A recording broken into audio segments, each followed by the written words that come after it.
itu adalah aliran barang dari point of origin ke point of destination atau dari titik asal ke titik tujuan. Aliran informasi berlaku dua arah. Kemudian ada aliran uang yang berlaku berkebalikan arah dengan aliran barang, dan khusus produk berteknologi tinggi ada dua aliran tambahan, yaitu aliran pengetahuan dan teknologi. Begitu ya. Ini adalah kesamaan ya, persamaan di antara empat terminologi ini. Nah, kemudian kita lihat kenapa kita belajar tentang sampai UTS ini inventory begitu ya, karena ini hubungannya dengan ketika kita bicara sistem logistik, distribusi, rantai pasok, dan rantai nilai, pasti ada aliran barang, ya. Nah, aliran barang tadi dari hulu ke hilir atau point of origin ke point destination, begitu ya. Nah, ketika produk dialirkan, maka erat kaitannya dengan inventory. Makanya ini kita harus kendalikan, kita rencanakan, dan kita manage begitu ya si inventory tersebut ya. Nah, nanti setelah UTS kita akan bicara tentang warehouse, yaitu ketika produk ini berhenti dialirkan, maka dia harus disimpan di sarana penyimpanan yang dalam hal ini sarana fisiknya berupa gudang yang nanti kita akan rencanakan, kita desain ya dan seterusnya. Kemudian untuk mengalirkan barang tentu saja kita perlu sarana dan prasarana logistik atau kita sebut infrastruktur logistik. Maka transportasi sebagai salah satu sarana logistik itu akan kita atur juga begitu ya. Pemilihan moda transportasi, pemilihan shortest route, kemudian gimana caranya nanti kita bicara tentang, apa namanya, saving matrix ya, kita bicara metode heuristik, dan juga nanti ada materi tambahan yaitu berupa logistik kontrol dan juga Incoterm ya, di mana Incoterm itu sebetulnya bagian dari global logistik atau trade logistik. Nah, kemudian kita masuk ke perbedaan ya, kalau tadi kita sudah, bicara soal persamaan, ada aliran barang dari hulu ke hilir, aliran informasi dua arah, aliran uang dari hilir ke hulu, dan ada tambahan aliran pengetahuan teknologi. Kita masuk ke perbedaan ya, di antara 4 terminologi ini. Sebetulnya perbedaannya intinya adalah titik point of origin-nya mulai dari mana gitu ya. Kalau sistem distribusi, titik point of origin-nya dari produsen atau manufaktur ya ke konsumen ya, point of destination-nya melalui intermediaries. Intermediaries itu adalah perantara. Kalau untuk customer goods biasanya ada pedagang besar, pedagang kecil, kemudian grosir atau retailer gitu ya. Kemudian kalau untuk produk berteknologi tinggi biasanya hanya ada distributor ya, tidak ada pedagang kecil atau pengecer ya. Tapi kalau untuk industrial goods itu hanya ada distributor setelah produsen atau manufaktur sebelum konsumen. Nah, kalau untuk consumer goods biasanya lebih panjang ya rantai distribusinya ya. Nah, kemudian karena ini titik awalnya dari produsen ke konsumen, pasti objek kajiannya barang jadi. Dan karena berhubungan langsung dengan konsumen, maka erat kaitannya dengan pemasaran. Kalau sistem logistik, jadi kalau yang hijau muda ini sistem distribusi, yang krem ini adalah sistem logistik. Artinya point of origin-nya mulai bergeser ke arah hulu ya, yaitu mulai dari supplier tier 1. Nah, M ini kita sebut dengan produsen atau manufaktur atau kita sebut juga vocal company. Nah, karena point of origin-nya bergeser, maka objek kajiannya juga tidak hanya barang jadi. Kalau kita bicara sistem distribusi yang hijau ini, objek kajiannya betul hanya barang jadi, tapi kalau kita bicara sistem logistik, barang objek kajiannya mulai bertambah, yaitu bahan baku dari supplier atau bahan setengah jadi, begitu ya, kira-kira seperti atau kita sebut juga WIP, gitu ya. Nah, kalau rantai pasok itu sebetulnya jadi intinya sistem logistik itu sistem distribusi yang objek kajiannya diperluas sampai supplier tier 1 ya. Kalau sistem logistik itu ada 2 definisi ya. Sistem rantai pasok itu ada 2 definisi, yaitu sistem logistik yang objek kajiannya diperluas lagi sampai supplier dari raw material from nature, dari supplier inti bumi, kita nggak bisa tracing back lagi ini dari mana, sudah terakhir ini supplier tire-nya ya. Atau definisi yang kedua, tetap sistem logistik hanya sampai supplier tier 1, tapi terdiri atas beberapa sistem logistik yang terkait satu sama lain berdasarkan interkoneksinya, apakah kesamaan supplier atau bisa juga kesamaan distributor atau kesamaan retailer, gitu ya. Nah, kemudian Sistem rantai nilai kita tidak bicara, ini banyaknya ranah anak MR karena ini bicara tentang value creation, nilai lebih, sifatnya persepsional, kemudian kita bicara sejauh mana produsen mampu memberikan nilai kepada suatu produk atau jasa, tentu saja ini dengan syarat sistem rantai pasoknya harus benar dulu, begitu. Ya, dan memang kita nggak hanya cukup bicara sampai sistem rantai pasok karena kita harus bicara soal daya saing, competitiveness ya, sehingga kita harus meningkatkan kembali value-nya ke dalam suatu value chain, begitu ya. Nah, kemudian kalau kita bicara transportasi nanti kita menggunakan mazhab Amerika di mana kita hanya bicara soal moda transportasi dan, untuk mengangkut barang, tidak bicara soal logistik penumpang, jadi kita bicara logistik barang, begitu ya. Dan ada 3 tipe sistem logistik di dunia yang kita pelajari selama ini yang bisnis logistik, profit oriented, talk about efficiency effectiveness, tapi sebetulnya menarik juga kalau Anda bisa meneliti tentang 2 sistem logistik lainnya yaitu defense logistik, logistik pengadaan, barang, alat-alat pertahanan keamanan suatu negara, dan juga disaster logistik atau sering juga disebut dengan humanitarian logistik ya. Nah, kalau 2 dan 3 bicaranya nggak boleh efisiensi ya, betul-betul bicara kebanyakan tentang efektivitas ya. Nah, sedikit bicara efisiensi dalam konteks umur hidup produk kalau yang defense logistik ya. Tapi kalau humanitarian logistik betul-betul harus bicara effectiveness, begitu. Nah, kemudian ini stakeholder ya untuk sistem logistik, sistem rantai pasok, ada produsen yang tadi vokal company, ada konsumen di hilir, ada trader atau player termasuk intermediary ya. Kemudian sebetulnya ada carrier ya atau bulet-buletan yang kecil itu disebut LSP, logistik service provider atau kita sebut juga third party logistik. Biasanya ini adalah perusahaan transportasi dan gudang ya. Kemudian kalau untuk produk yang, komoditas yang menyangkut hajat hidup orang banyak biasanya melibatkan pemerintah sebagai stakeholder dalam konteks ini tidak ikut menggerakkan produk, hanya mengatur, berupa regulasi perdagangan, ya. Jadi interaksi antar stakeholder ini yang diatur oleh pemerintah. Pemerintahnya sendiri tidak ikut di dalam salah satu bagian dari penggerak barang, begitu, ya. Nah, kemudian ada 3 aktivitas utama dalam sistem logistik rantai pasok, procurement, storage, dan delivery, ya. Delivery ada 2 ya, pengantaran dalam konteks transportasi, penghantaran dalam bentuk customer service, ya.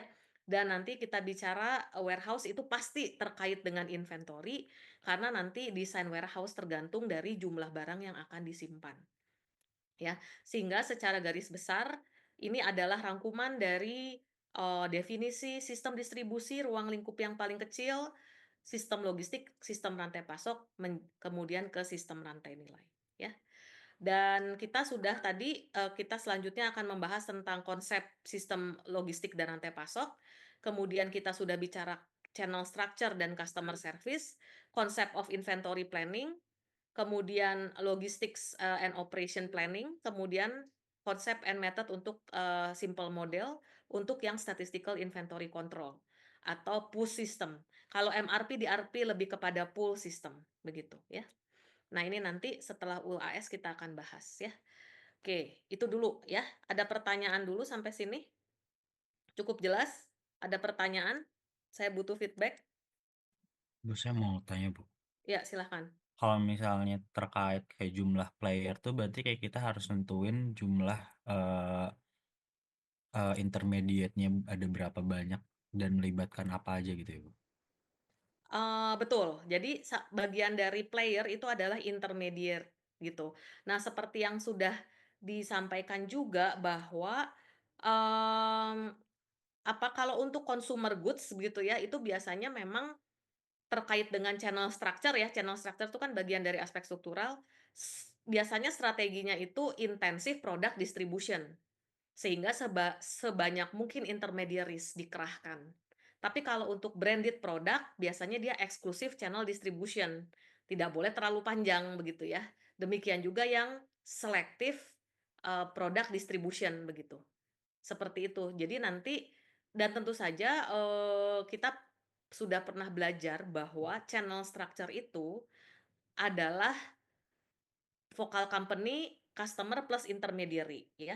Nah, intermediary itu fungsinya mengatasi gap, waktu dan, tempat ya, serta kepemilikan.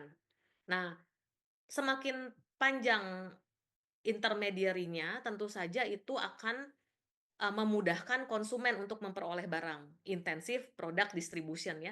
Tetapi sebagai konsekuensi setiap intermediary pasti menginginkan profit margin.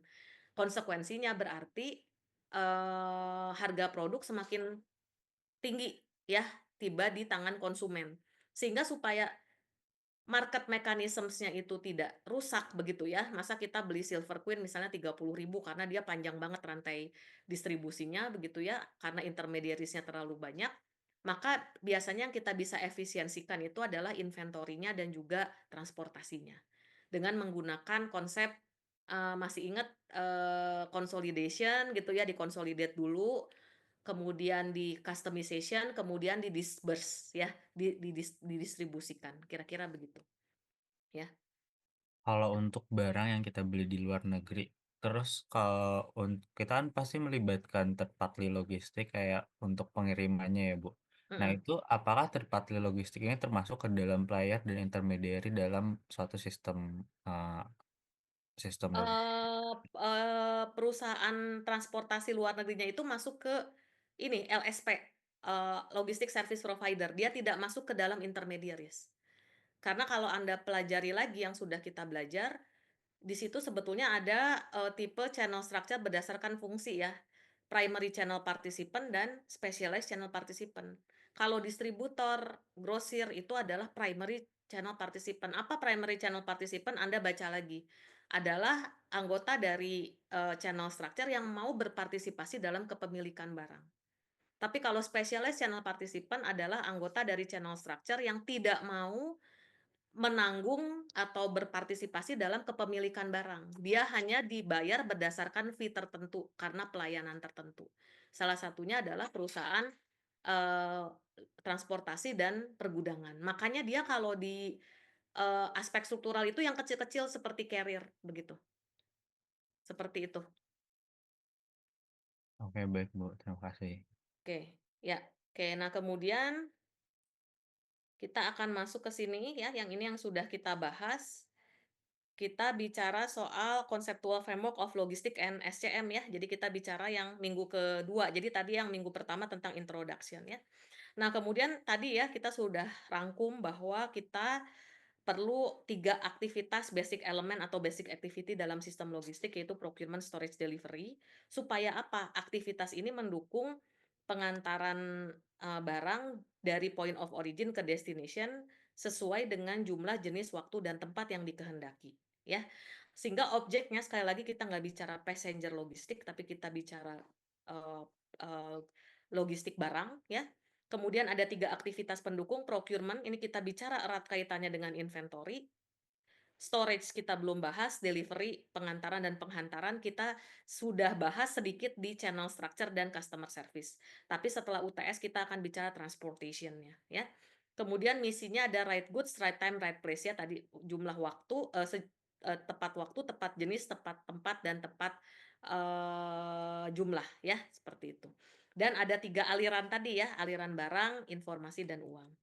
Nah, kemudian tadi ya, jadi sekali lagi ditekankan dalam kuliah kita bahwa ada 3 aktivitas utama, procurement, storage, delivery. Delivery ada 2, pengantaran dan penghantaran. Pengantaran berupa transportation, nanti kita bahas setelah UTS. Penghantaran itu bicara tentang linkage, bagaimana konsumen itu bisa menggapai barang ya, dengan cepat, dengan, mengatasi gap waktu dan tempat yang tidak terlalu jauh. Dan juga tentang penghantaran, tentang coordination, tentang relationship management. Ini yang kita bahas di customer service. Maka setelah review bagian ini, kita akan review channel structure dan customer service ya. Nah, kemudian Anda lihat ini logistic cycle, mau sistem pull system maupun push system, semuanya itu selalu berawal di-trigger siklus logistik itu dari order from customer. Dari situ order from customer ditransmisikan, diproses, tentu saja pemrosesannya tidak berdasarkan urutan order ya, maksudnya harus dikonsolidasikan begitu ya, pemrosesan order gitu ya. Kalau Anda sudah belajar PPIC ya, Production Planning and Inventory Control, Anda belajar kalau di, assembly line dari produk otomotif ada sistem Heijun, Kak, ada yang pernah dengar ya? Sudah diajarin? Saya perlu, feedback? Heijunka, ada yang pernah dengar Heijunka? Udah diajarkan, Bu. Ya, apa itu Heijunka? Perataan produksi, Bu, kalau nggak salah. Heijunka itu sistem logistik berjenjang ya, sistem produksi berjenjang. Ya, jadi kalau ada Toyota dapat order Avanza, Xenia begitu, maaf, Xenia Daihatsu ya. Misalnya dapat, Avanza, kemudian Kijang Innova gitu ya, Toyota, yang lain, itu nggak bisa diproses satu-satu begitu ya, kayak kita menjahit baju, satu-satu baju dijahit berdasarkan order dari konsumen, enggak. Tapi dikumpulkan dulu, kemudian nanti dibikin sistem produksi berjenjang Heijunka supaya pemerataan kapasitas ya. Jadi nanti keluarnya bisa dari oven Toyota itu bisa keluar satu Kijang Innova dulu atau 2 Kijang Innova diselang oleh satu Toyota Avanza dan seterusnya. Nah, jadi ini yang disebut dengan bagaimana mentransmisikan order untuk kemudian diproses ya. Dari situ order dikumpulkan kembali ya berdasarkan point of destination sebelum ditransportasikan ke point of destination untuk dikirim ke konsumen. Kalau tadi ya aspek, linkage dan coordination-nya bagus, konsumen biasanya akan melakukan repeat order, ya. Sehingga ini akan menghidupkan keseluruhan siklus logistik ini, ya. Dan kemudian ini adalah misi sistem logistik yang didukung oleh 3 aktivitas tadi, procurement, storage, delivery, dan ada mengandung 3 aliran barang ini, ya. Nah, kemudian, zaman sekarang itu kita sistemnya itu adalah kolaborasi selain kompetisi, lebih kepada kolaborasi. Sehingga tadi ya, supaya harga di konsumen tidak terlalu mahal, beberapa vokal company melakukan kolaborasi melalui pembentukan bersama jaringan pemasok, jaringan transportasi, jaringan finansial, dan jaringan informasi, begitu. Dan sebetulnya semua hal ini ya, semua jaringan 4 keempat jaringan ini sebetulnya kalau mau "praktis" tanda kutip ya, itu diatur oleh marketplace atau kita sebut fourth party logistik. Jadi kalau kita bicara fourth party logistik itu lebih advance dari third party logistik. Kalau third party logistik biasanya hanya bicara jaringan transportasi dan pergudangan. Tapi begitu fourth party logistik, jaringan finansial dan informasinya pun diatur oleh si fourth party logistik, dalam hal ini misalnya marketplace, begitu ya. Jadi semua, sistem ini kita lakukan kolaborasi supaya mencapai economic of scale, begitu ya. Nah, kemudian kalau kita bicara role of logistik bukan seperti orang marketing ya, penjualan yang tinggi atau profit perusahaan yang tinggi, tetapi kita harus berhasil meningkatkan efisiensi dan produktivitas. Efisiensi itu diperoleh dengan tadi ya, mengurangi unit cost. Unit cost itu kalau unit cost barang yang kita kurangi itu tugasnya orang produksi dan desain produk atau pengembangan produk. Tapi kalau kita bicara unit cost barang, orang logistik itu bicara soal inventory dan, transportasi serta warehousing, begitu. Itu bagaimana supaya kontribusi value added activities tadi itu bisa efisien sehingga mengurangi unit cost dari suatu produk atau jasa ya. Nah, kalau produk yang bisa sudah berhasil di-reduce unit cost-nya itu ditunjang atau disupport dengan better service, which is itu agak susah karena kalau kita bicara produk yang diefisiensikan begitu ya, biasanya identik dengan servisnya juga pasti lebih jelek. Tapi tidak seperti itu ya. Bisa kita upayakan better service, maka itu akan meningkatkan tidak sekedar efisiensi tetapi juga produktivitas. Kalau ini berhasil, akan menghasilkan competitive advantage dari perspektif orang logistik. Orang marketing beda lagi perspektifnya, ya. Kalau orang marketing mungkin lebih kepada maksimasi profit, peningkatan penjualan akan meningkatkan competitive advantage. Kalau logistik lebih kepada internal improvement ya, dengan reduce cost plus ke customer kita, kita kasih better service ya. Dan ini tadi kembali stakeholder, di tengah-tengahnya ada vokal company ya. Nah, kemudian selain itu ada 3 apa namanya, 3 pemangku kepentingan sistem logistik rantai pasok yang memiliki kepentingan yang berbeda-beda ya. Customer pengen maximize service level, provider itu pengen minimize cost, owner atau provider itu pengelola sistem logistik rantai pasok itu harus dituntut oleh owner meminimasi cost, dan owner tentu saja mengharapkan dari usaha yang dia biayai itu atau yang dia miliki menghasilkan return on investment yang tinggi. Nah, ini agak susah. Kalau ini bisa tercapai, nanti kita akan lihat di akhir bagaimana ini tercapai, akan tercipta competitiveness ya. Dan ini adalah intersections antara marketing dan logistics konsep ya. Jadi di marketing ada 4P ya, teori Porter. Logistik itu berkontribusi di place ya. Kemudian kalau kita bicara customer, orang marketing bilang customer satisfaction is very important. Nah, kalau kita bicara logistik, customer kita itu bukan only tidak hanya final customer, tapi our supplier and our intermediaries is also our customer ya. Kemudian kalau kita bicara profit, orang marketing biasanya bicara maksimum long term profitability. Tapi kalau kita bicara orang logistik, tentu kita harus mendukung orang marketing dalam mencapai ini, tetapi kita juga harus berupaya tadi ya, efisiensi tambah better service ya, reduce unit cost tambah better service. Tetapi cost itu tidak boleh dikurangi terlalu berlebihan sampai tidak bisa acceptable ya level of customer service-nya. Ya, dan di sini adalah kita bicara yang tadi 4P, di teori Porter marketing, logistik itu, banyak bicara atau berkontribusi di place ya. Kemudian lewat apa supaya right place itu tercapai di salah satu misi sistem logistik, melalui penentuan ukuran lot, size of production dan inventory barang yang tepat, melalui proses ini bicara procurement ya, procurement, ditambah dengan warehouse dan transportations yang mendukung, ditambah dengan order processing information yang real time. Maka akan tercapai right place akan tercapai, ya. Nah, kemudian ini evolusi sistem logistik mungkin saya akan percepat.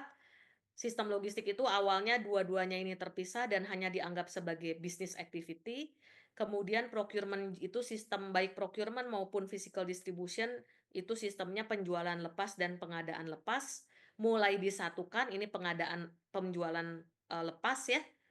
Kemudian mulai disatukan dengan pencatatan database. Ini pengadaan lepas juga mulai disatukan dengan pencatatan database supplier, ini pencatatan database customer, tetapi masing-masing masih berdiri sendiri-sendiri antara procurement activity dan physical distribution activity.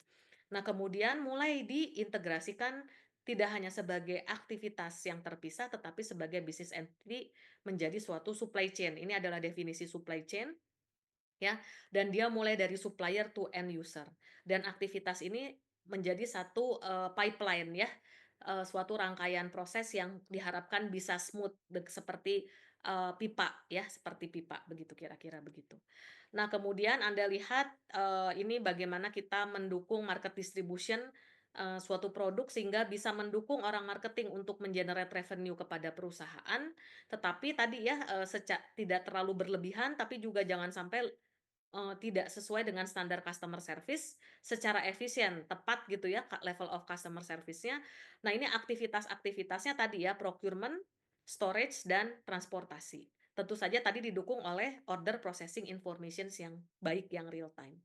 Nah, dan ini kita harus berkoordinasi dengan orang marketing ya, termasuk di dalam hal pricing, promotional support, dan seterusnya ya.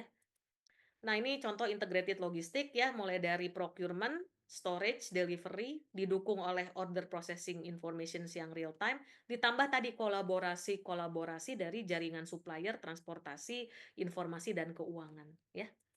Nah, kemudian kalau kita bicara sistem logistik harus mengacu pada sistem vertical marketing system, yaitu sebelum customer ini merupakan suatu unit terpadu ya untuk melindungi customer ya terhadap komplain produk begitu ya. Dan kita bicara supply chain sudah mulai disatukan. Nah, supply chain juga ternyata berevolusi. Anda bisa lihat tadinya di procurement itu ya yang si warna kuning ini ada dua aktivitas, purchasing material control, manufaktur itu ada aktivitas produksi, distribution di sini ada aktivitas sales and distribution. Akibatnya ada 6 titik inventory, ini terlalu boros ya. Ini disebut dengan baseline supply chain.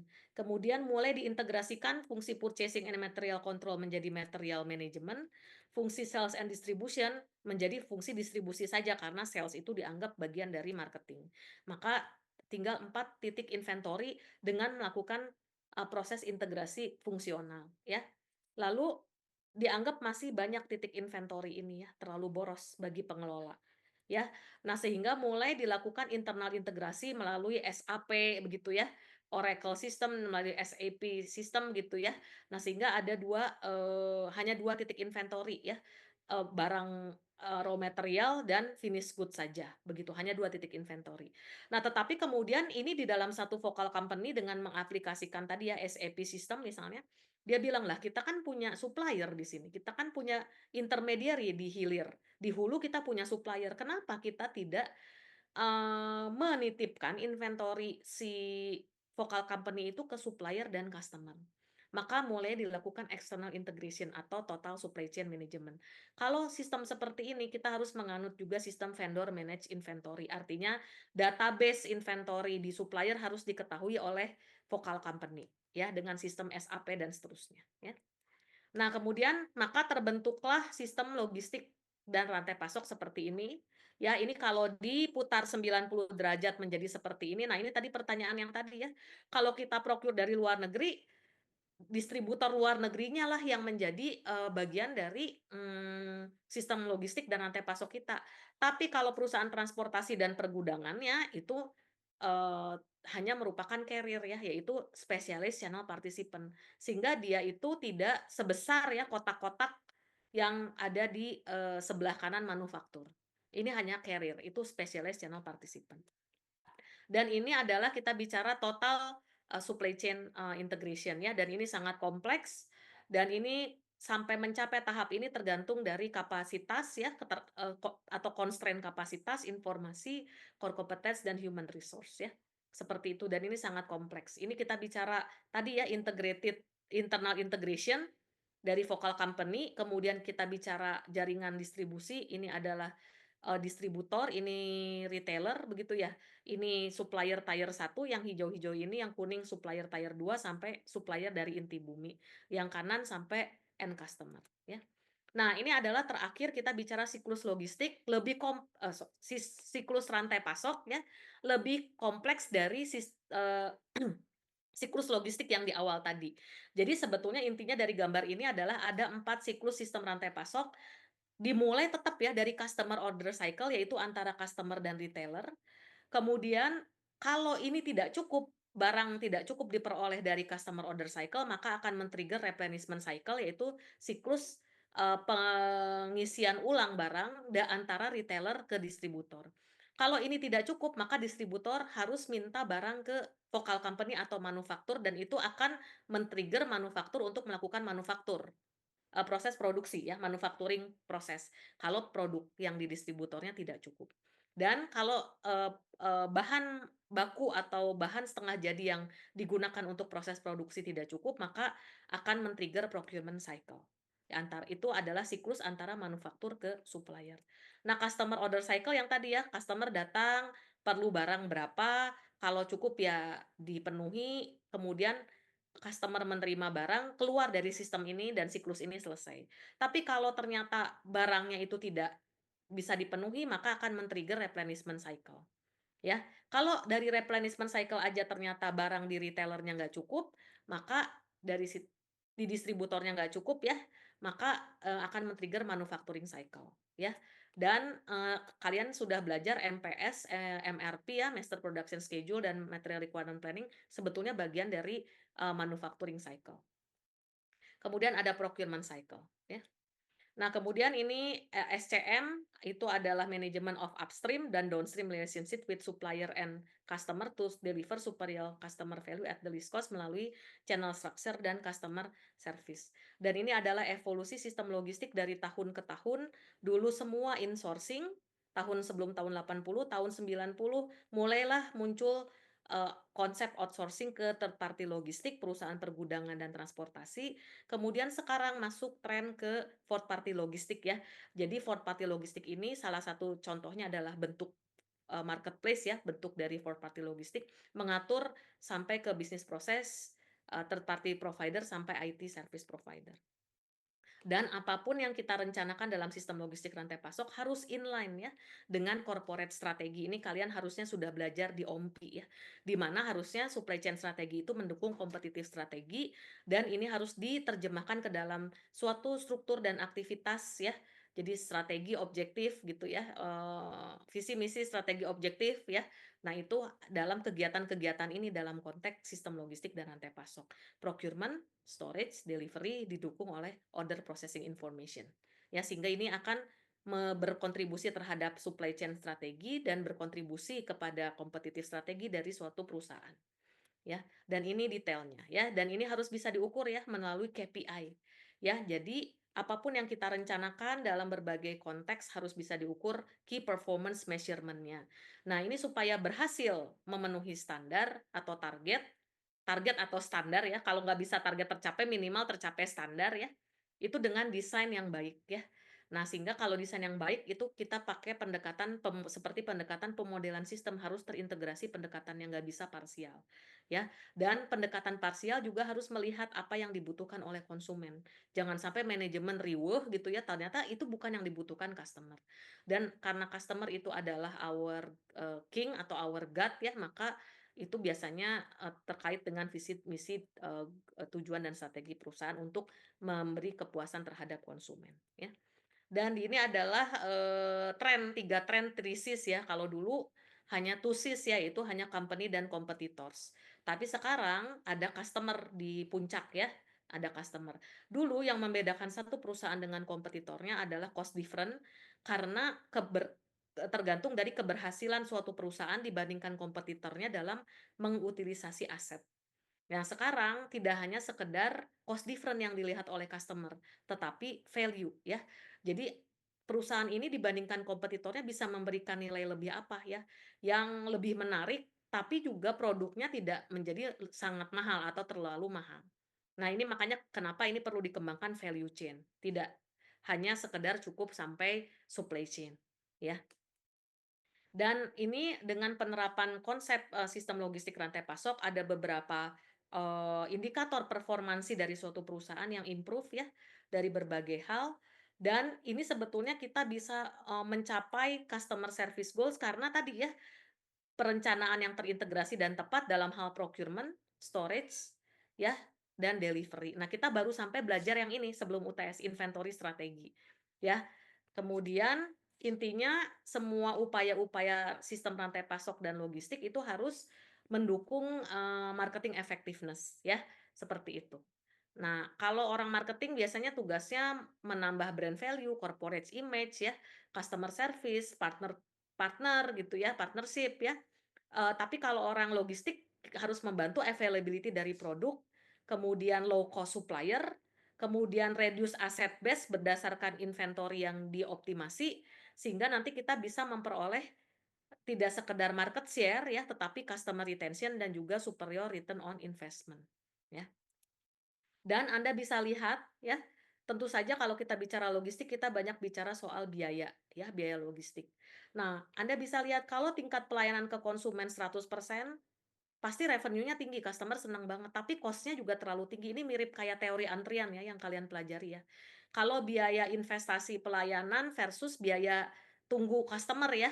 Jadi kalau, investasinya tinggi banget gitu ya, tentu saja customer-nya juga happy gitu ya, atau waktu tunggunya turun begitu ya, tapi akibatnya apa? Terlalu mahal ya, sehingga profit-nya juga semakin, kecil di sini. Tapi kalau kita nggak melakukan apa-apa, nggak ada upaya peningkatan service level juga akibatnya konsumen tidak mau berbelanja di perusahaan kita, akibatnya kita juga nggak dapat profit. Ini yang sisi ini kalau service levelnya kecil. Sehingga nanti kita di inventory sebetulnya kemarin kita sudah exercise ya, bagaimana meminimasi cost dengan mengoptimasi service level.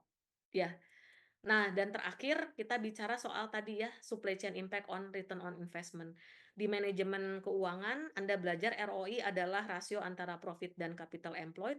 Profit itu kalau dari sini dilihat dari revenue dikurangi cost. Ya. Nah, kemudian capital employed bisa dari aset lancar dan aset tetap begitu ya. Aset lancar itu ada cash, piutang dan inventory. Nah, orang logistik itu bicara soal, nah ini yang tadi saya bilang ya, aset deployment dan utilization yang membedakan antara satu perusahaan dengan perusahaan lainnya itu bicara soal pengelolaan, account receivable, cash, dan fixed asset ya. Nah, di sini orang logistik mulai berkontribusi lewat penentuan nilai inventory optimum, sehingga nanti diharapkan bisa mengurangi biaya. Begitu, kira-kira seperti itu.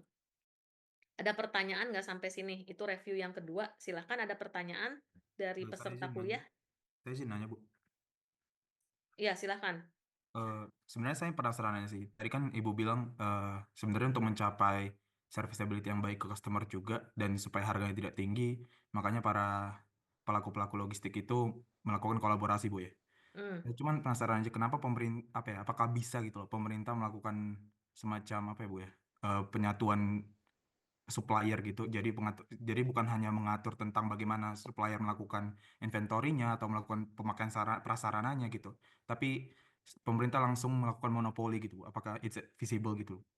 Itu tidak bisa ya karena, di dalam bisnis logistik itu, kita bicara soal, persaingan oligopoli. Jadi barang bebas. Nah, pemerintah hanya bisa mengatur sekali lagi barang-barang atau komoditas yang menyangkut hajat hidup orang banyak. Contohnya, pupuk bersubsidi ya, kemudian, gula ya, beras, beras yang bersubsidi begitu ya, beras rakyat begitu. Nah, paling pemerintah itu untuk komoditas tertentu saja ya, tapi dia tidak boleh intervensi ke sistem perdagangannya. Dia hanya boleh mengatur, regulasinya. Tapi itu juga hanya khusus untuk produk-produk yang menyangkut hajat hidup orang banyak. Contohnya, kalau pupuk bersubsidi dengan pupuk tidak bersubsidi, sistem distribusinya berbeda. Di regulasi pemerintah, pupuk bersubsidi itu harus dari 5 ya kalau dulu ya, pabrik yang ditunjuk oleh pemerintah. Misalnya pupuk Kujang, kemudian, dulu ada Iskandar Muda ya, kemudian ada pabrik pupuk tuh ada ada 5 kalau nggak salah ya, Iskandar Muda di Aceh, Kujang di Jawa Barat, saya lupa 3 lagi. Nah dari pabrik itu harus jelas, itu harus ke, gudang distributor di tingkat provinsi, itu yang diatur pemerintah. Dari gudang distributor ke tingkat provinsi harus ke gudang distributor tingkat kabupaten. Dari gudang distributor tingkat kabupaten baru ke gudang distributor tingkat kecamatan. Dari kecamatan baru ke pengecer yang sudah ditunjuk dan tercatat dalam database pemerintah baru dialirkan ke petani. Nah, paling itu yang bisa dia atur begitu. Nah, kalau semua barang bebas, misalnya beli sabun, sampo itu diatur sampai kayak gitu, akibatnya apa? Nanti sistem logistiknya terlalu kaku ya, sehingga nanti barang nggak akan bisa kompetitif. Seperti itu. Dan, apa namanya, intensif product distribution-nya jadi semakin ter terbelenggu ya, kalau pemerintah terlalu melakukan intervensi. Seperti itu. Oke, Mungkin itu sih yang bisa saya jawab, apakah menjawab pertanyaannya nggak? menjawab, Bu. Terima kasih, Bu. Oke. Nah, kalau kita menjual produk yang sifatnya monopoli, ya, produk-produk yang sifatnya monopoli artinya hanya perusahaan kita yang bisa memproduksi produk tersebut, ya, itu kita sebetulnya sebagai vokal company sangat kuat bargaining position-nya, begitu ya. Jadi tanpa diatur atau bahkan diatur pemerintah pun, karena teknologi dan pengetahuan itu cuman kita yang punya, itu kita sangat kalau di game teori itu, apa ya, skenarionya tuh bukan skema, Bertrand atau apa sih satu lagi ya, jadi yang benar-benar, tidak equal mutualism gitu ya, jadi dia bargaining position-nya lebih tinggi. Nah, kalau untuk produk-produk yang bersifat monopoli, kita sebagai vokal company misalnya mensuplai ke perusahaan lain, itu kita, bisa ya, menentukan price yang tinggi. Jadi mekanisme pricing-nya tidak diatur oleh pasar karena sifatnya monopoli. Tapi kalau untuk produk-produk oligopoli, itu akan semakin tidak kompetitif. Ya, seperti contohnya kebijakan Presiden Trump yang terakhir ya, itu, menurut saya senjata makan tuan karena nanti produk Amerika tuh nggak akan bisa kompetitif, gitu ya. Nah, ini kesempatan sebetulnya untuk produk-produk negara berkembang untuk meningkatkan kualitas yang tadi ya, yang di slide terakhir bagian 2 tadi. Reduce cost, improve inventory, tentu saja tidak menihilkan marketing, production, dan quality ya. Tapi kalau ditambah dengan efisiensi tadi itu, nilai tambahnya akan semakin besar, begitu kira-kira, ya. Oke, kita akan masuk ke, review yang ketiga, bicara channel structure. Ini yang paling gampang ya menurut saya di kuliah kita selama ini, gampang banget. Kalau yang channel structure itu ada 4 intinya, Konsep, ada 4 taksonomi ya, channel structure, yaitu, based on delivery method, direct, indirect, based on saya lupa, direct, indirect, kemudian based on function ya, primary dan specialized channel participant, based on organizational arrangement tuh kan ada yang konvensional, horizontal, vertikal, dan mix ya, dan horizontal udah nggak dipakai, dan terakhir based on, delivery method ya, sebentar. Nah, ini saya coba ini kan ya. Ini yang channel structure ya, kita masuk ke aspek struktural, tadi sudah selesai yang konseptual. Nah, channel structure itu intinya bagian dari, apa namanya teh, linkage ya. Dan Anda bisa lihat intinya channel structure itu adalah tadi ya, vokal company sama customer-nya, end customer-nya, tapi di tengah-tengahnya ada extra organizational company ya, yaitu agent and dealers, wholesale and retail, through which a commodity product or service is marketed ya. Tujuannya untuk dari sisi customer, keberadaan channel structure atau intermediaries dalam channel structure adalah mengurangi kesenjangan waktu dan tempat. Dan bagi vokal company sebetulnya dengan adanya intermediary sangat membantu dia dalam hal kepemilikan barang, biaya inventory barang. Tadi ingat 6 titik inventory jadi 4 titik inventory. Jadi 2 bahkan tidak gitu ya. Nah, itu artinya berbagi kepemilikan barang inventory. Maka perlu ada intermediary. Intermediary itu adalah anggota channel structure selain vokal company dan end user. Bisa berupa wholesale, retail, dan specialized. Ya, specialized itu yang tadi perusahaan pergudangan dan transportasi memang bagian dari intermediary, tetapi dia buletan-buletannya tuh tidak sebesar wholesale and retail ya, atau kotak-kotaknya, karena dia nanti bagian dari specialized channel participant. Nah, intermediary selain mengatasi gap waktu, tempat, dan kepemilikan, juga berfungsi sebagai sarana informasi, promosi, kontak, penyesuaian, negosiasi, transaksi. Dan dia mendukung sekali distribusi produk secara fisik, dan untuk si vokal company, keberadaan intermediary itu mendukung aspek keuangan dalam hal kepemilikan barang, dalam hal ini bicara soal biaya inventory barang, dan resiko kehilangan dan kekurangan barang. Nah, kemudian Anda lihat dengan adanya intermediary sebetulnya secara tidak langsung tercipta transfer of ownership. Jadi secara implisit itu sebetulnya tidak hanya ada flow of goods, information, and money ya di ordinary product ya, tetapi ada transfer of ownership. Tetapi di sisi lain, keberadaan intermediary juga memiliki resiko terjadinya konflik horizontal dan vertikal ya. Horizontal itu antar intermediary yang sejenis, kalau vertikal itu antar intermediary yang beda level ya. Nah, kemudian ini generic distribution channel, Anda bisa lihat ini secara umum ya. Kemudian ini yang taksonomi channel distribution yang pertama based on delivery method. Direct, tidak ada intermediary dari produsen langsung ke konsumen, atau indirect, barang dikirim dari produsen melalui perantara.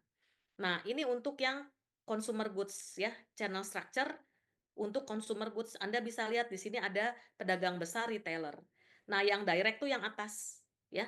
Kemudian ada yang untuk industrial goods ya. Kalau industrial goods biasanya langsung distributor atau ada representative branch. Kita sudah pernah belajar apa bedanya yang ada distributor sama representative branch, atau ada dua-duanya. Kalau ada distributor biasanya si produsen industrial goods ini punya plan ya, atau pabrik di tempat wilayah produk tersebut dipasarkan ya. Nah, kemudian based on organizational arrangement ada konvensional atau sistem pengadaan atau penjualan lepas, vertikal, horizontal, dan mix. Horizontal sudah tidak dilakukan lagi untuk mencegah bullwhip effect. Ya, bullwhip effect itu efek apa sih? Ekor sapi ya, itu Anda sudah belajar di PPIC harusnya. Jadi kita hanya menganut organization arrangement untuk taksonomi channel distribution yang kedua, konvensional, vertikal, dan mix. Kalau konvensional sistem jual lepas ya. Jadi dari manufaktur ke konsumen ini kan sistem distribusi nih sebetulnya ya. Itu sistem penjualannya penjualan lepas karena terdiri atas beberapa perantara yang bersifat independen dan unit bisnis tersendiri ya. Kalau VMS itu sebelum konsumen merupakan unit bisnis terpadu ya, yang bersifat dependen. Nah, gimana ngaturnya supaya dia menjadi unit bisnis terpadu? Bisa dengan 3 cara. Dengan kepemilikan yang sama, ini paling gampang diatur oleh pemilik yang sama. itu disebut VMS Corporation, atau berdasarkan kontrak atau perjanjian, contohnya Astra International sebagai bagian dari representatif branch ya, dari industrial product Toyota di Indonesia itu tidak satu kepemilikan dengan Toyota Japan Corporation ya, tetapi itu diatur berdasarkan VMS kontrak. Termasuk misalnya Temin ya, kenapa Temin itu adalah pabrik yang ditunjuk oleh Astra International untuk memproduksi produk-produk Toyota yang akan dijual oleh Astra International itu menggunakan VMS kontrak ya. Kemudian koordinatif ini paling susah berdasarkan trust ya, kerjasama yang dilakukan berpuluh-puluh tahun biasanya ya. Dan yang mix itu biasanya channel structure-nya itu disusun berdasarkan segmen konsumennya. Contohnya paling gampang ini Extreme Walls ya, kalau di daerah-daerah terpencil, 3T, tertinggal, terluar, termiskin, biasanya pakai armada penjual. Kalau di kota-kota bisa lewat supermarket atau langsung ke toko-toko kelontong gitu ya. Atau kalau untuk produk-produk Extreme Walls yang high end product bisa menggunakan katalog atau email ya, seperti itu. Jadi ini mix itu lebih kepada menggunakan 2 atau lebih sistem saluran distribusi sesuai dengan konsumen segmennya. Kemudian based of number of participant, ini yang tadi saya lupa ya. Yang keempat, intensif, eksklusif, selektif. Ini bisa dilihat kalau consumer goods biasanya intensif product distribution, kalau produk-produk yang branded dan high price itu eksklusif ya. Kalau selektif itu biasanya produk-produk franchise, tapi belum tentu harganya mahal seperti KFC gitu ya, itu McDonald gitu ya, Subway, Burger King itu selective distribution ya. Hanya menyediakan produk pada beberapa outlet selektif. Kalau eksklusif misalnya Louis Vuitton dan seterusnya ya, Lamborghini gitu ya. Nah, itu pakai outlet eksklusif dan ini biasanya high price ya. Kalau intensif biasanya customer good. Dan yang terakhir based on function itu adalah primary channel participant dan specialist channel participant. Kalau primary tadi ya, yang gede-gede kotak-kotaknya atau bulet-buletannya ya, manufaktur, wholesale, retailer. Kalau specialized, dia yang kecil-kecil, yang carrier tadi ya. Dan specialized itu ternyata ada 2, functional specialized dan support specialized. Kalau fungsional biasanya menyentuh langsung produk, kalau support itu biasanya lebih ke advertising, insurance, dan seterusnya. Nah, kalau primary ini penjelasan detailnya ya, jadi bisnis yang mau berpartisipasi dalam kepemilikan inventory dan resiko-resiko finansial atau barang lainnya. Kalau specialized, dia hanya dibayar berdasarkan fee tertentu. Ada yang fungsional, ini contoh-contoh perusahaan yang merupakan specialized channel participant. Ini ada yang support specialized channel participant. Ini perusahaan-perusahaan yang bergerak di bidang ini, yang mendukung produk, tapi dia berfungsi sebagai specialized channel participant. Dan terakhir, apapun kombinasi channel structure based on delivery method, organizational arrangement, function, dan number of participant, semuanya harus menganut prinsip economic of distribution supaya channel arrangement-nya berhasil ya. Melalui specialization itu salah satunya dengan melakukan outsourcing tuh sebetulnya kita sudah melakukan specialization. Outsourcing ke siapa? Outsourcing ke third party logistik, outsourcing ke perusahaan-perusahaan yang memang pionir di bidangnya, sebenarnya kita sudah melakukan specialization. Dan dari sisi perlakuan terhadap produk, kita melakukan proses assortment supaya channel arrangement-nya berhasil. Nah, specialization tuh tadi ya, kita melakukan outsourcing, suatu fungsi yang tadinya di-handle secara internal, tetapi karena itu tidak menjadi core competence kita di masa depan, kita melakukan specialization ya. Jadi kita merasa secara economic of scale dan scope dan expertise itu sudah tidak menjadi spesialisasi kita lagi, maka kita lakukan outsourcing. Ya, misalnya Unilever dan P&G ya bukan perusahaan pergudangan maupun transportasi, maka fungsi-fungsi itu lakukanlah outsourcing ke siapa? Ke specialized. Atau kalau kita bicara produk Apple, lakukanlah outsourcing ke LCD komponennya ke siapa? Ke Samsung. Karena Samsung sangat specialized atau pionir di bidang LCD teknologi. Gitu ya. Nah, kalau yang kedua itu terkait dengan bagaimana kita menghandle produk ya, melakukan concentration, customization, and dispersion ya. Supaya apa tadi ya, kita bisa melakukan efisiensi dalam konteks kegiatan atau elemen atau aktivitas logistik. Nah, concentration tuh tadi ya, di semua produk yang tadi sudah ditransmisi order, kemudian pemilihan order, seleksi order, dan transmisi order, kembali dikumpulkan ke satu tempat ya, supaya nanti bisa kalau perlu di customization, kalau enggak kita hanya cukup memecah dan memilah produk tersebut, Kemudian kalau perlu customization itu sangat baik karena sekarang trennya bukan hanya mass production tetapi mass customization. Kalau mass customization dilakukan di pabrik itu terlalu mahal, terlalu kompleks nanti proses produksinya. Sehingga kita bisa lakukan proses customization di tempat kita melakukan concentration. Ya, dan di sini bagus sekali ya statement ini. Capability of a firm to achieve effective customization is the heart of developing a supply chain arrangement. Kemudian melakukan dispersion setelah dikumpulkan, dikonsolidate, dilakukan customization, kemudian didisperse lagi menuju point of destination. Gitu ya, kira-kira begitu. Ada pertanyaan terkait materi ketiga dari para peserta? Apakah ada pertanyaan? Saya mau tanya. Ya, silakan.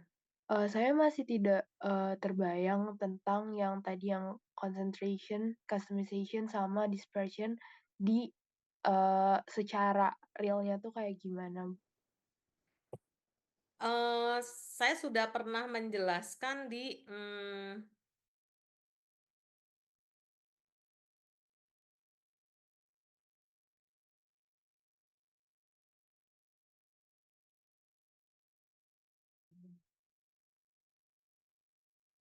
di sini ya. Jadi kalau kita misalnya kita bicara ada produk ya, ini 3 pabrik ya, misalnya kita bicara Printer Brother aja ya.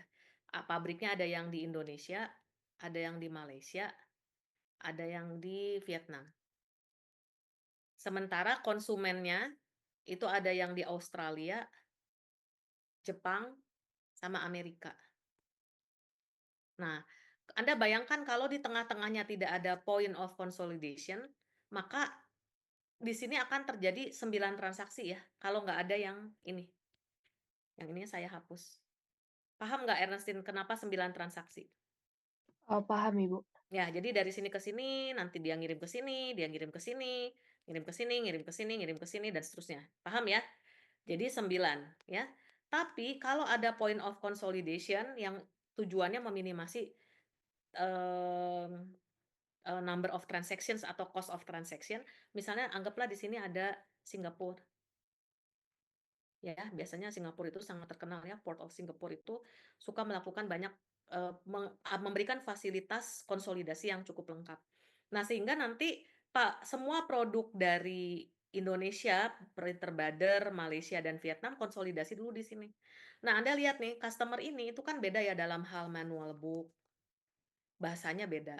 Kemudian steker Australia mungkin seperti ini stekernya. Japan yang seperti ini, yang tipis 2 begini. Ya, US itu yang saya lupa US itu kayak gimana ya, mungkin kayak gini juga kali ya. Nah, jadi, artinya di sini perlu customization dalam hal stacker gitu ya, atau electricity, stack gitu ya. Kemudian dalam hal manual book dan labeling. Manual book tentu saja kalau Jepang nggak perlu bahasa India gitu ya. Kalau US nggak perlu bahasa Jepang gitu ya, atau China nggak perlu bahasa Australia dan seterusnya. Jadi di sini perlu customization. Nah, ini kalau semua dilakukan di sini terlalu mahal. Ya, bayangin berapa manual book yang harus dia sediakan, ya. Dan transaksinya tadi jadi 9 ya, proses transportasinya. Nah, kalau dikonsolidasi di sini kemudian, ini kan produk brother-nya mah tetap sama ya. Nah, tapi kemudian ini di-attach, yang ini untuk yang ke Amerika, yang ini untuk ke Jepang, dan seterusnya, maka dari situ kita lakukan lagi apa namanya, assortment. Ini yang Amerika semua disatukan, ini yang Jepang semua, ini yang US semua, gitu ya. Nah, dari situ baru ditransfer ke masing-masing ini. Jadi hanya perlu 1, 2, 3, 4, 5, dan 6. Gitu kira-kira. Dan sudah berhasil selain mengefisiensikan proses sistem logistik rantai pasoknya juga bisa melakukan customization dengan sempurna begitu. Begitu mungkin. Ini sistem assortment, consolidate, customization, kemudian assortment. Apa namanya, dispersion, begitu. Makasih, Ibu. Oke. Ya, ada pertanyaan lagi kah? Nah, selanjutnya kita akan masuk ke customer service ya. Nah, customer service ini nggak sempat saya kasih ya, tapi saya berikan video ajarnya. Sebentar. Nah, customer service itu merupakan bagian dari aspek fungsional ya. Aspek fungsional dari sistem logistik dan rantai pasok ya. Jadi tadi kita sudah bicara aspek struktural, aspek fungsional. Nah, intinya adalah sebetulnya dalam suatu sistem logistik, selain 3 aktivitas utama tadi ya, procurement, storage, inventory, sebetulnya juga ada aktivitas tadi dengan konsep not only our end customer is our customer ya, tetapi our intermediaries and supplier is also our customer. Maka perlu ada di dalam suatu perusahaan tuh biasanya ada supplier relationship management dan customer relationship management. Kalau customer, kita lebih sering dengarnya memang customer relationship management ya, melalui program-program CSR dan juga berbagai layanan terhadap konsumen. Nah, kemudian Anda lihat konsumen itu menjadi titik puncak di segitiga yang 3CS ya, company, competitors, dan customer. Jadi customer tuh memang harus jadi fokus.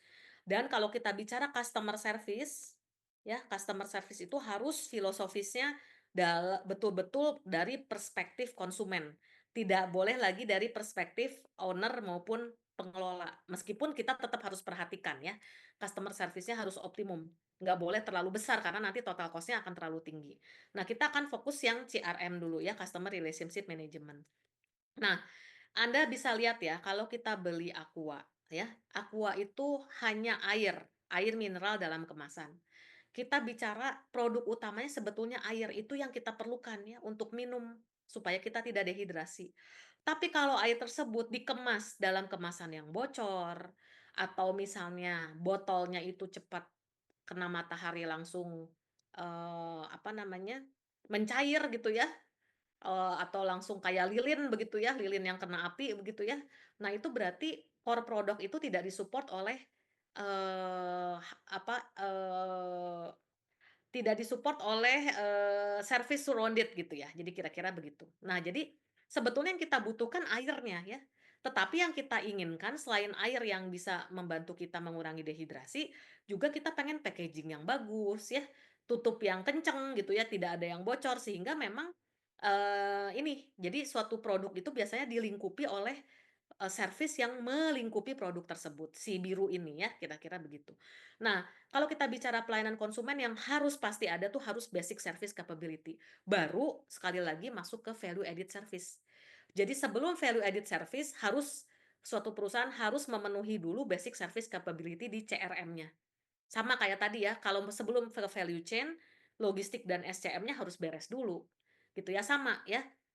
Nah, kalau kita bicara sekali lagi customer service atau pelayanan konsumen, itu adalah definisinya ya. Jadi, customer service itu adalah proses untuk memberikan nilai tambah keuntungan yang efisien, lihat efisien ya, jangan terlalu berlebihan kepada konsumen, ya, dengan cara-cara yang efisien. Jadi semua perspektifnya harus terhadap konsumen, melalui aktivitas, performance, dan filosofis of manajemennya tadi saya sudah sebutkan harus customer oriented, ya. Dan aktivitas ini kan harus diterjemahkan ke dalam proses. Proses itu harus bisa diukur performansinya supaya dia efisien. Misalnya toilet di TI, ya, apa yang basic basic, service capability-nya, ada air bersih, ada shower, ada kloset yang bisa di-flush ya, ada tisu, ada sabun cuci tangan. Perlu ada bathtub nggak? Tidak, begitu ya. Karena kalau ada bathtub artinya prosesnya selain tidak customer focus karena mungkin mahasiswa nggak perlu itu, juga tidak efisien performance-nya, begitu ya. Dan supaya kita nggak terlalu kemana-mana untuk membahas customer service, kita batasi di 3 stage of process customer service ya.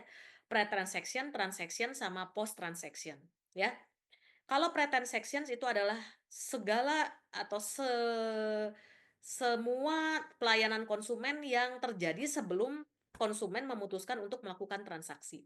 Biasanya ini terkait dengan kebijakan atau program-program dari suatu perusahaan. Nah, ini biasanya kita browsing-browsing dulu dari internet. Misalnya ya, saya sekarang punya handphone baru nih, saya bingung pengen pakai pasca bayar ya. Saya mau pakai Indosat atau Telkomsel ya, atau pakai XL Axiata begitu ya, saya nggak tahu masih ada apa enggak ya XL-nya. Nah, mau apa ya kalau pasca bayar tuh enaknya apa? Kalau prabayar sih mungkin oke ya, apapun nggak terlalu berbeda jauh customer service-nya. Tapi kalau pasca bayar, apa ya? Atau misalnya saya mau pesen tiket nih, apakah lewat Traveloka, Tiket.com, atau Booking.com, atau apa begitu ya, atau Agoda misalnya kalau saya mau pesen hotel. Nah, kita lihat, oh ternyata kalau Tiket.com, sistemnya lebih fleksibel, H-1 masih bisa cancel misalnya, ya. Atau kita juga kalau misalnya kita bicara, produk-produk asuransi ya, nah kita lihat mana perusahaan asuransi yang mau kita ingin, join begitu ya, kita lihat dari written customer service policy, ya. Tentu saja accessibility juga penting ya, misalnya, oh saya pilih Telkomsel karena di deket Dago, deket Simpang ada tuh kantor ininya, Grapindonya begitu ya, Geraha Telkomselnya ada. Kemudian lihat organization structure, misalnya saya mau umroh begitu ya, travel umroh mana ya yang kira-kira reliable, bagus. Nah, kita lihat organization structure-nya, ya. Seperti itu. Nah, kemudian Anda lihat ya, pre-transaction customer service itu dilihat dari corporate policy atau program, kemudian biasanya oleh suatu perusahaan itu diterjemahkan ke dalam indikator performansi yang bisa diukur, yaitu kalau dalam konteks barang ya, logistik barang itu stock availability, target delivery, sama response times to query, ya. Nah, kemudian Anda bisa lihat yang transaction. Jadi kalau transaction biasanya ketika melakukan transaksi, kira-kira pelayanan konsumen apa sih yang perlu diperhatikan ya? Nah, itu biasanya order cycle time, seberapa cepat suatu pesanan itu bisa terpenuhi sehingga konsumen tadi segera keluar dari sistem. Masih ingat siklus rantai pasok ya? Dari customer order cycle, replenishment cycle gitu ya, sampai production cycle, sampai manufacturing cycle dan seterusnya. Nah, itu order cycle time-nya pada saat transaksi itu seberapa cepat. Dan ini juga tergantung dari inventory availability, order fill rate, dan order status confirmation ya. Dan Anda lihat dari Anda lihat kalau pre-transaction kan tadi ini ya, ini kan harus bisa diukur nih aktivitas ini ya. Nah, tidak semuanya bisa langsung diukur sehingga perlu diterjemahkan ulang ke dalam indikator performansi yang bisa terukur. Stock availability misalnya 100%, 90%. Target delivery misalnya 40 minutes ya, kalau misalnya Pizza Hut 45 menit gitu ya. Response times to query misalnya antrian waktu tunggu pelanggan dalam sistem antrian rata-rata 5 menit. Nah, itu contoh indikator performance untuk pre-transaction. Ya. Nah, kemudian kalau yang transaction kan ini ya, apa namanya, ukuran-ukuran pelayanan konsumennya, ada yang bisa langsung diukur, berarti bisa langsung digunakan ke dalam indikator performansi transaksi, ada yang harus diterjemahkan ulang. Misalnya order status information kan gimana kita ngukur ya, KPI order status information. Ya udah kita bisa lihat dari number of back orders ya, number of product substitution, begitu ya. Dan kita lihat order fill rate ya, juga bisa diterjemahkan langsung maupun atau misalnya, order cycle time itu dari mana ya? Kalau production cycle mungkin masih bisa kita lihat dari tag time gitu ya. Tapi kalau logistik cycle time, logistik order cycle time dari mana ya? Dari on time delivery misalnya ya, dari shipment delay. Nah, itu number of delay shipment dan seterusnya itu bisa kita ukur. Dan terakhir post transaction ini biasanya after sale service ya. Jadi elemen-elemen customer service yang post transaction itu supportive of product while in use ya. Misalnya ketersediaan dari komponen spare part ya. Call out time itu adalah waktu suatu produk itu ditarik dari pasaran. Ya, kemudian product tracing and warranty, customer complaints, dan klaim. Nah, di antara yang tulisan ungu ada yang bisa diukur secara langsung indikator performansinya, ada yang tidak. Maka ada beberapa yang diterjemahkan ya. Ada first call fix rate, customer complaint, return scam, invoice error, service flat, availability. Nah, first call fix rate itu contohnya adalah seperti ini. Misalnya saya beli mobil tahun 2025 kemarin, Kijang Innova baru ya. Nah, dia itu kan ada garansi ya antara 10.000 kilometer, masih berlaku masa garansi atau 3 tahun. Nah, ini angka-angka ini Pak Bermawi ya yang ahli ya, ahli maintenance ya. Kenapa otomotif produk itu ditentukan, service after sale service-nya berlaku salah satu di antara 2, jarak maupun, waktu penggunaannya. Nah, misalnya dari 2025 Januari, mobil saya itu rusak pertama Oktober 2025. Artinya saya perlu ke bengkel untuk benerin mobil yang baru ini ya. Berarti ini 10 bulan ya. Nah, first call fix rate itu dianggap berhasil kalau kerusakan selanjutnya mean time between failure-nya itu kurang dari 10 bulan. Lebih dari 10 bulan. Tapi kalau mean time, between failure-nya itu kurang dari 10 bulan setelah diperbaiki, direparasi di customer service ternyata kerusakan berikutnya di bulan Desember. Maka ini 2 bulan ya setelah kerusakan yang pertama, maka ini dianggap first call fix rate-nya gagal.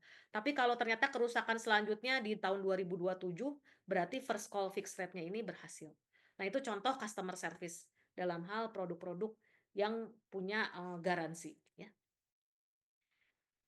Oke, dan selanjutnya kita akan masuk ke tadi ya, customer service itu kita harus penuhi dulu basic service capability-nya, baru masuk ke value added service.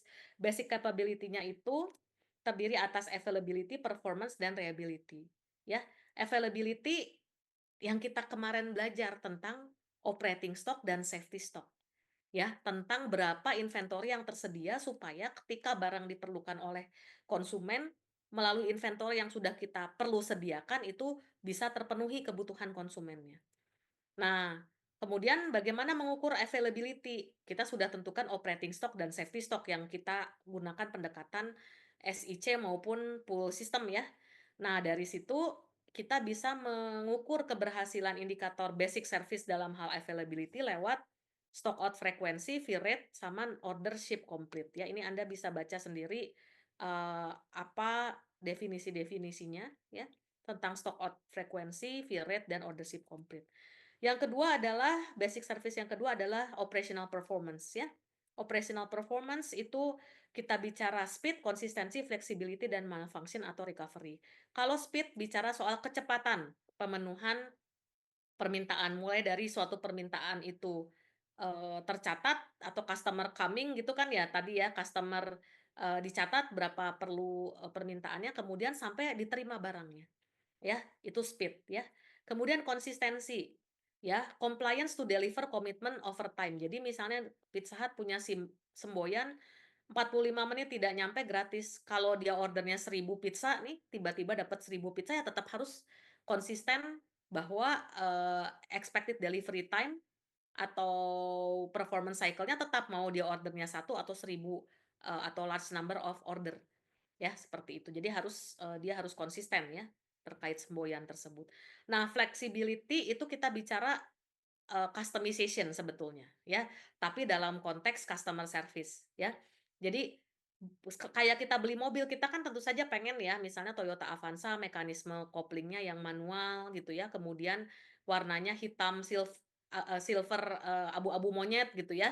Jadi silvernya bukan silver seperti, perak perhiasan tapi abu-abu monyet gitu, agak-agak abu-abu tua begitu ya. Nah, itu contoh dari modification in basic service arrangement. Kemudian interiornya pengennya kulit warna coklat, coklatnya juga pengen yang bukan yang glossy tapi yang agak ada motifnya. Nah, itu modification in basic service arrangement.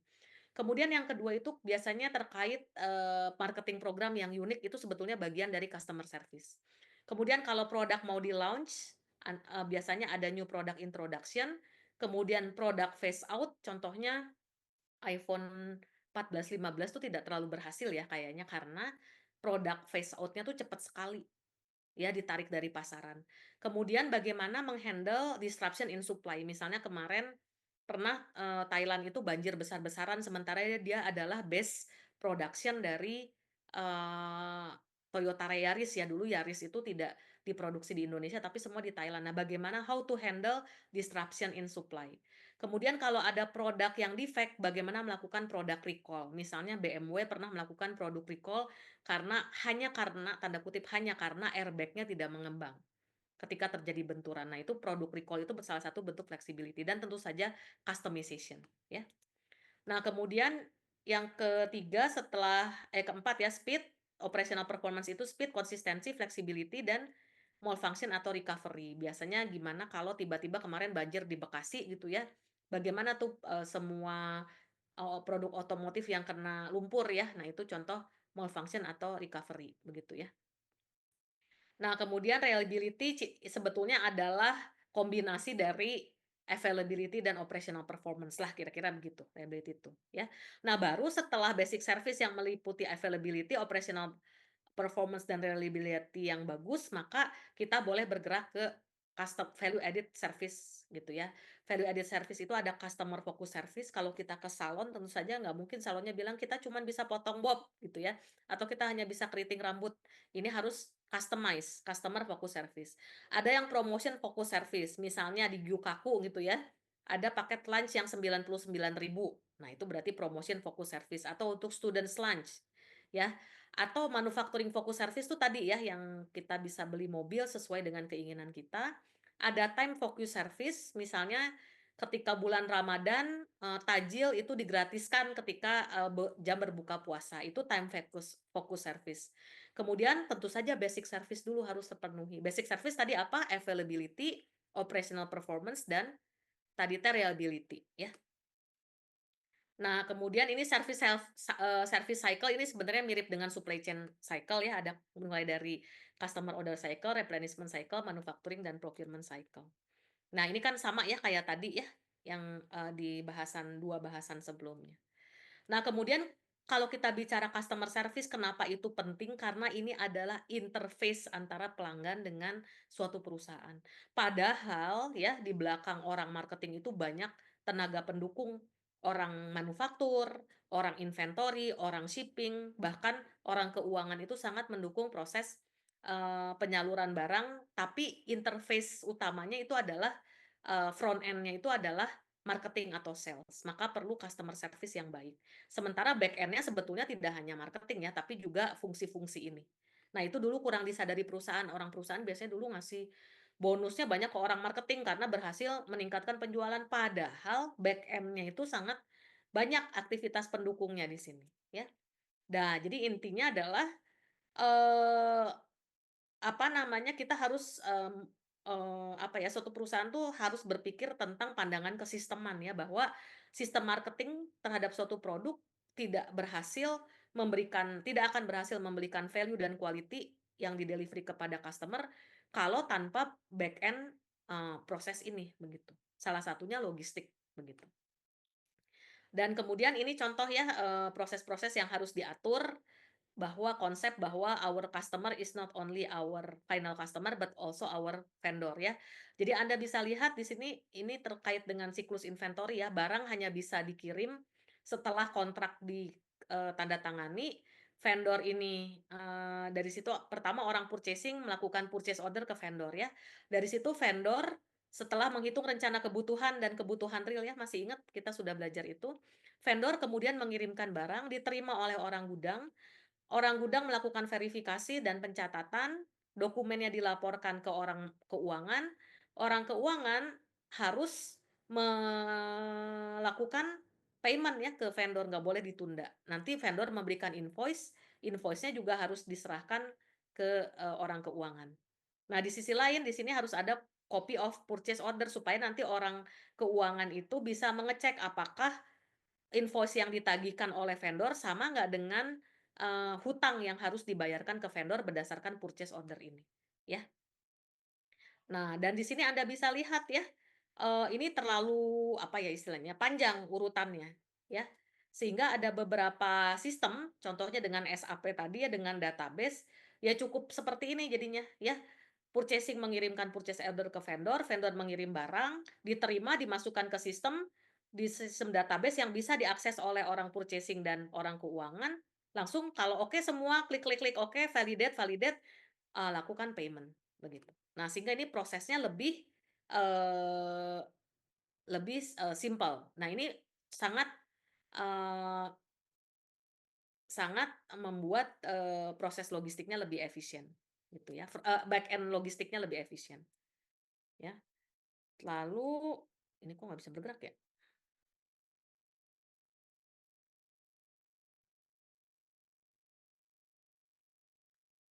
Ini kelihatan nggak sih screen saya? Apakah terlihat?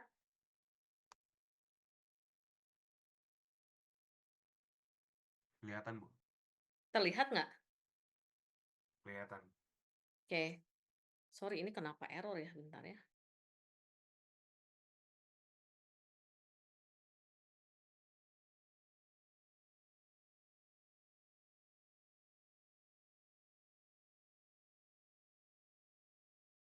order processing information yang bagus, tadi ya bisa mengurangi kompleksitas dari sistem-sistem yang ada sebelumnya. Nah, kemudian ini ya, kalau kalian nanti bikin TA atau KP, tolong bikin, apa namanya, cross functional diagram ya, CFD gitu ya. CFD itu adalah cross functional diagram proses bisnis, mulai dari, customer, misalnya contohnya dalam konteks ini enter order, cek kredit, dan seterusnya. Dan ini kalau kita bicara cycle time itu harus kita hitung setiap prosesnya berapa menit, gitu ya. Nanti kita bisa juga melakukan VSM ya, value stream mapping ya, mana yang necessary proses, mana yang not necessary but value added proses, mana yang non value added but necessary, mana yang non value added and not necessary begitu. Nah, ini contoh bagaimana kita melakukan mapping customer service process ya. Nah, kemudian ini ya yang tadi dengan adanya sistem informasi sebetulnya fungsi-fungsi ini bisa di front end integration kan. Jadi ada a single system view of the process and the customer ya. Dari sini kita harus tentu saja kasih kebijakan ya terkait dengan RASI ya. Mana yang responsible, approve, inform, RASI itu apa ya? Responsible, approve, support, inform ya. Nah, itu mana saja ya. Dan juga, customer service itu juga tidak boleh menihilkan yang namanya quality. Nah, kalau kita bicara kualitas ada Anda sudah dapat tentu saja manajemen kualitas ya, ada 2 definisi, fitness for use sama confirm for specification. Nah, kalau kita bicara kualitas jasa, bapak kualitas jasa yang terkenal adalah Bapak Parasuraman ya. Nah, ada 9 dimensi dari service quality atau kualitas jasa ya, tangible. Misalnya kita mau tes darah ke Prodia kah atau Pramita kah, biasanya kita lihat aspek-aspek ini tangible ya misalnya. Oh, kayaknya Prodia lebih bersih misalnya ya karena physical facility-nya lebih lengkap, equipment-nya lebih banyak, personilnya lebih rapi, komunikasi materialnya lebih lengkap, atau reliability. Tapi Pramita lebih reliable barangkali seperti itu ya, atau responsiveness ya, security, access, communication, understanding the customer ya. Nah, jadi ini adalah kalau dulu hanya 5 dimensi service ya, sekarang sudah bertambah menjadi 7 ya, tangible, reliable, responsiveness, security, access, communication, understanding the customer. Dan ini tadi service standar yang terkait availability, operating performance sama tadi reliability ya. Nah, ini yang harus ada ya. Ini harus ada baru nanti kita tambahkan ke value added service. Dan tidak semua hal di sini harus diprioritaskan. Kita harus memilih mana yang harus menjadi prioritas dengan Composite Service Index. Ini sebetulnya somewhat like point rating tools ya.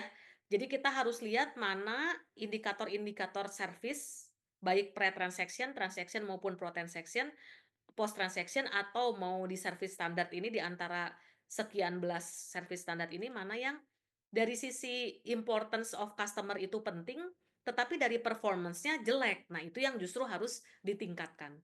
Jadi tidak semua uang atau dana atau pagu atau sumber daya yang dimiliki manajemen dikerahkan secara rata ya, merata untuk semua service standar ini harus ada yang jadi prioritas ya.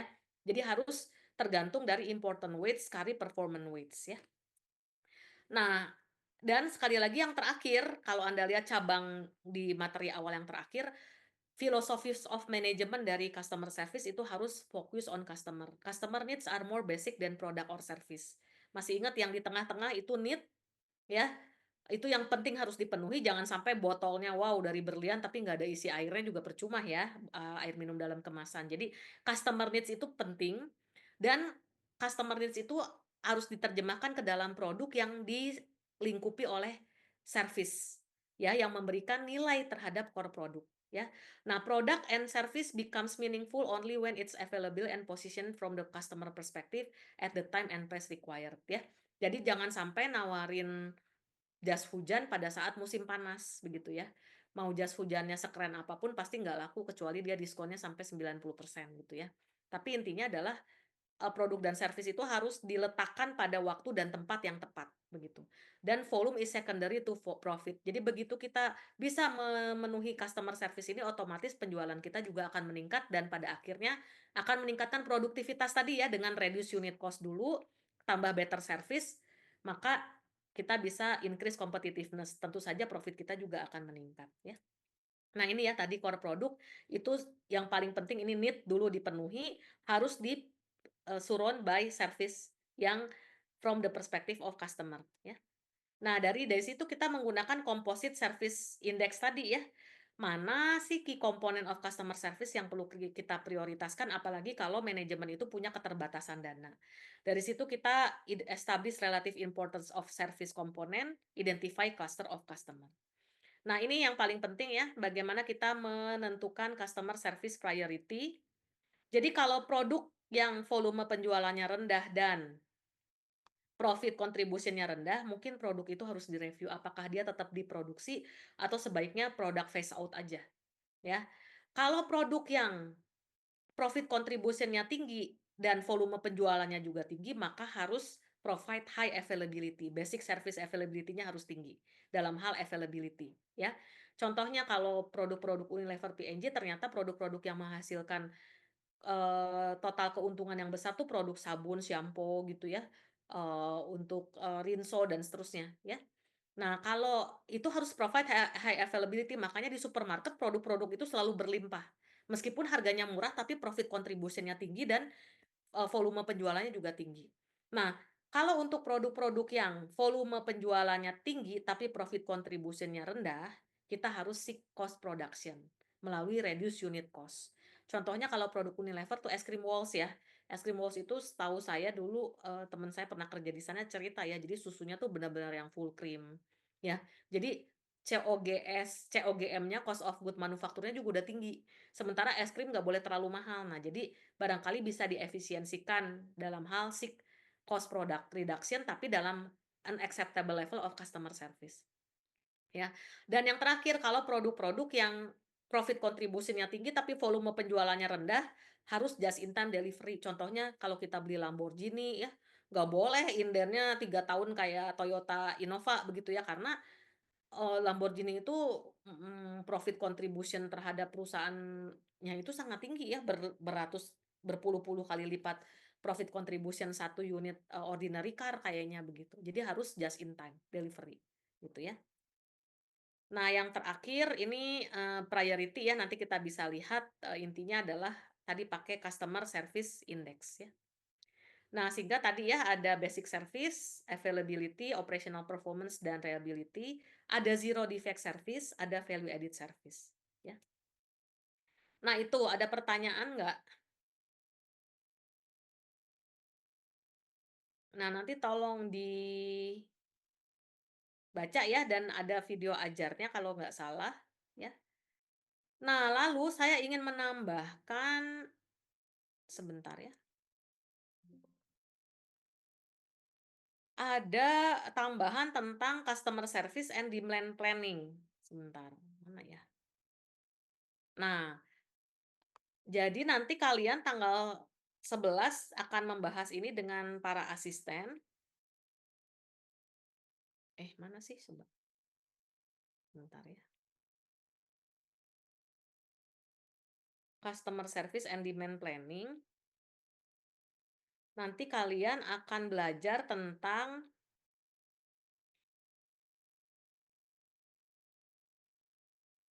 bentar. Nah, ini tuh ditambahkan kalau nggak salah di kelasnya Pak Ruli ya sama Bu Vera sama Pak Yogi. Jadi,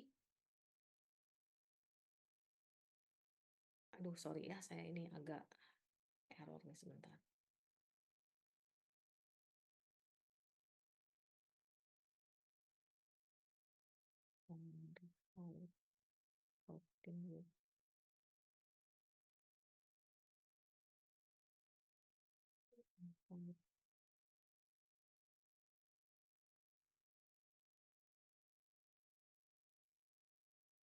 Nah, jadi ini tadi ya sama ya, kalau ininya sih sama.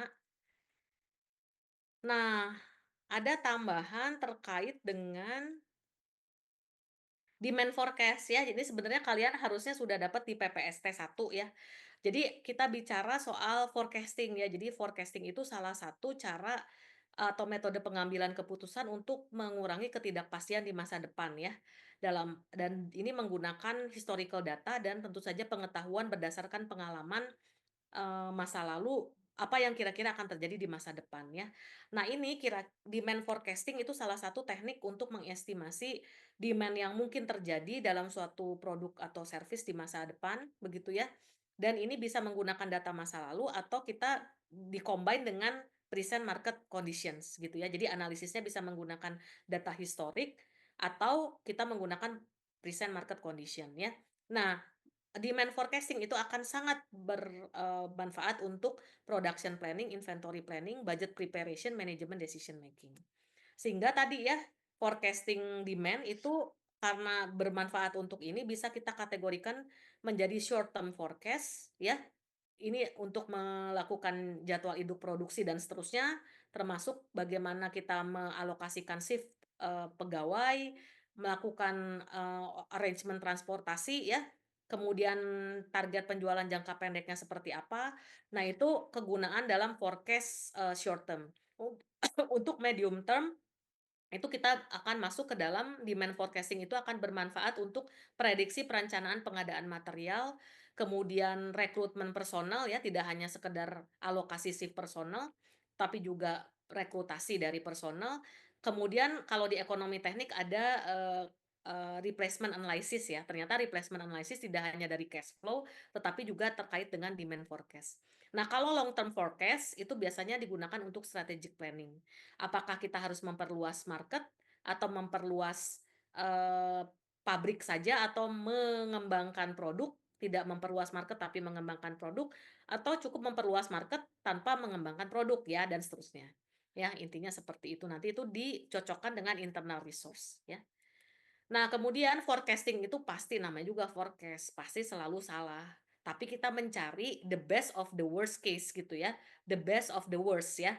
Makanya kita ada indikator MAPE, MSE, MADE dan seterusnya ya.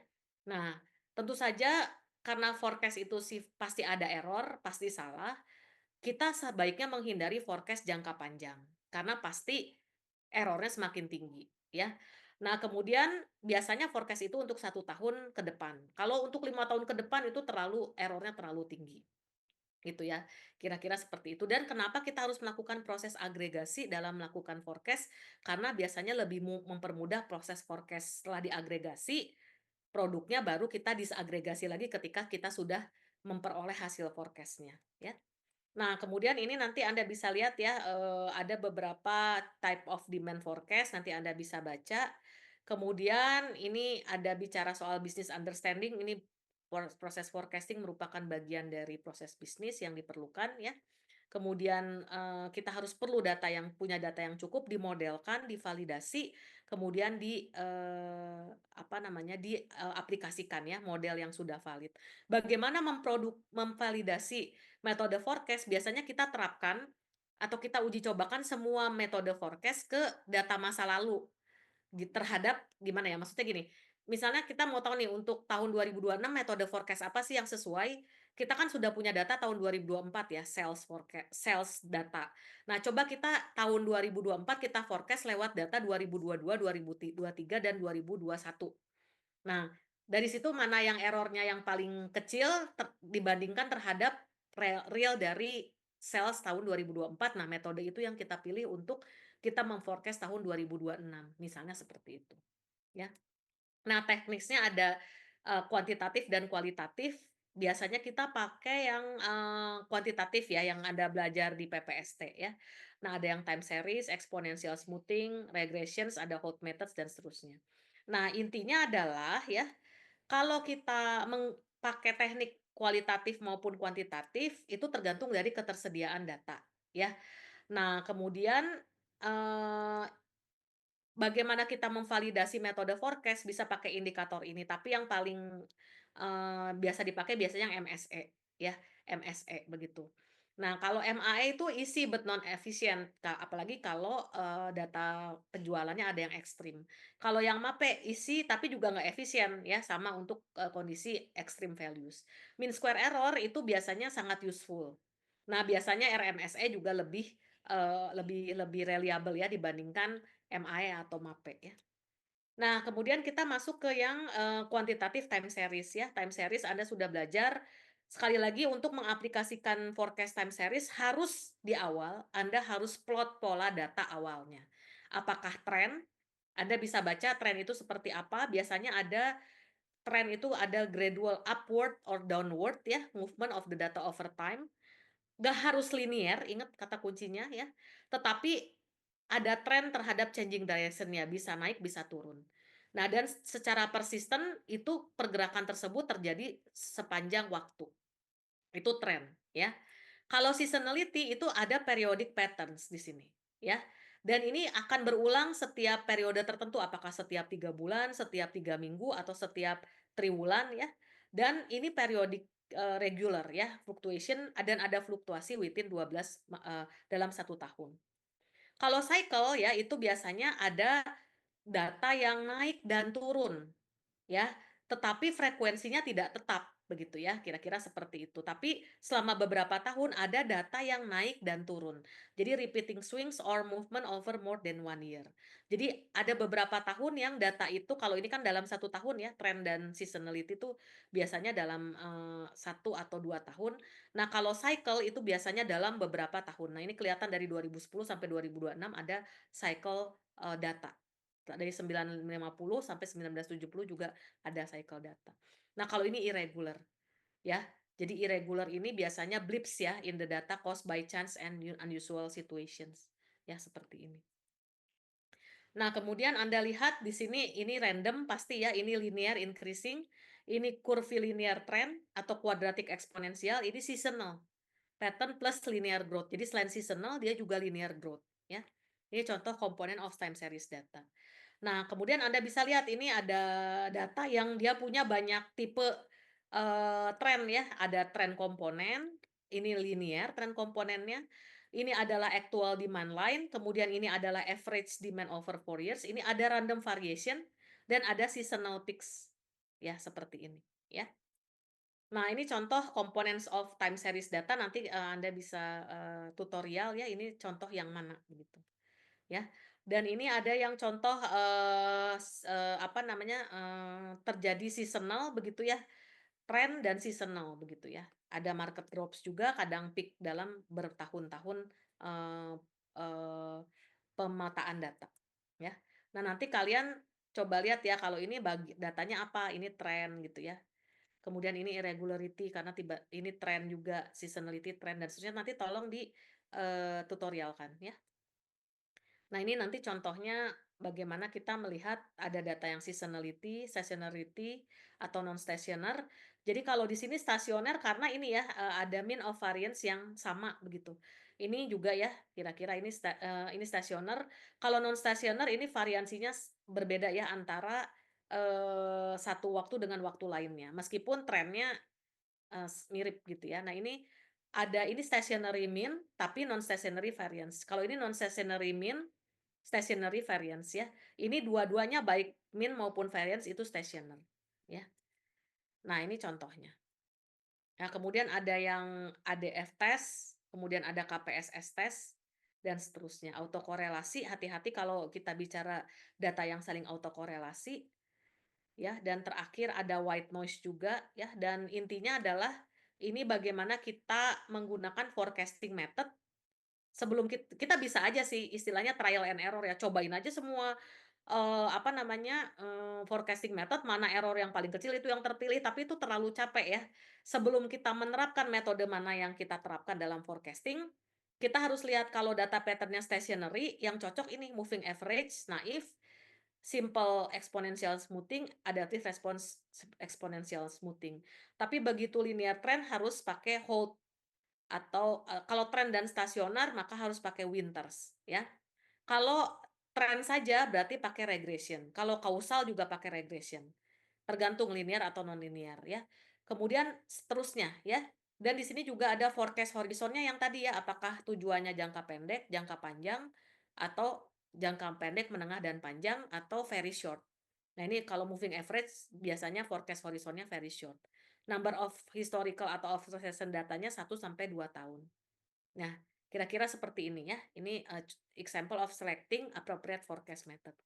Nah, ini moving average biasanya tergantung kita mau berapa, untuk bulan ke-10 itu ditentukan oleh N berapa ya, kalau N-nya 3 berarti kan atau week ke-10 itu kalau N sama dengan 3 berarti week ke-10 adalah bulan ke-9, 8, dan 7 dijumlahkan dibagi 3. Kalau N sama dengan 4, week ke-10 itu ditentukan dari bulan ke-9, 8, 7, dan 6. 4 data terakhir dibagi 4. Nah, kalau weighted moving average tinggal ini aja, tinggal kalau weighted itu misalnya N sama dengan 3 weighted ya, berarti 3 kali 164 tambah 2 kali 154 tambah 1 kali 175 dibagi 3 kali tambah 2 tambah 1.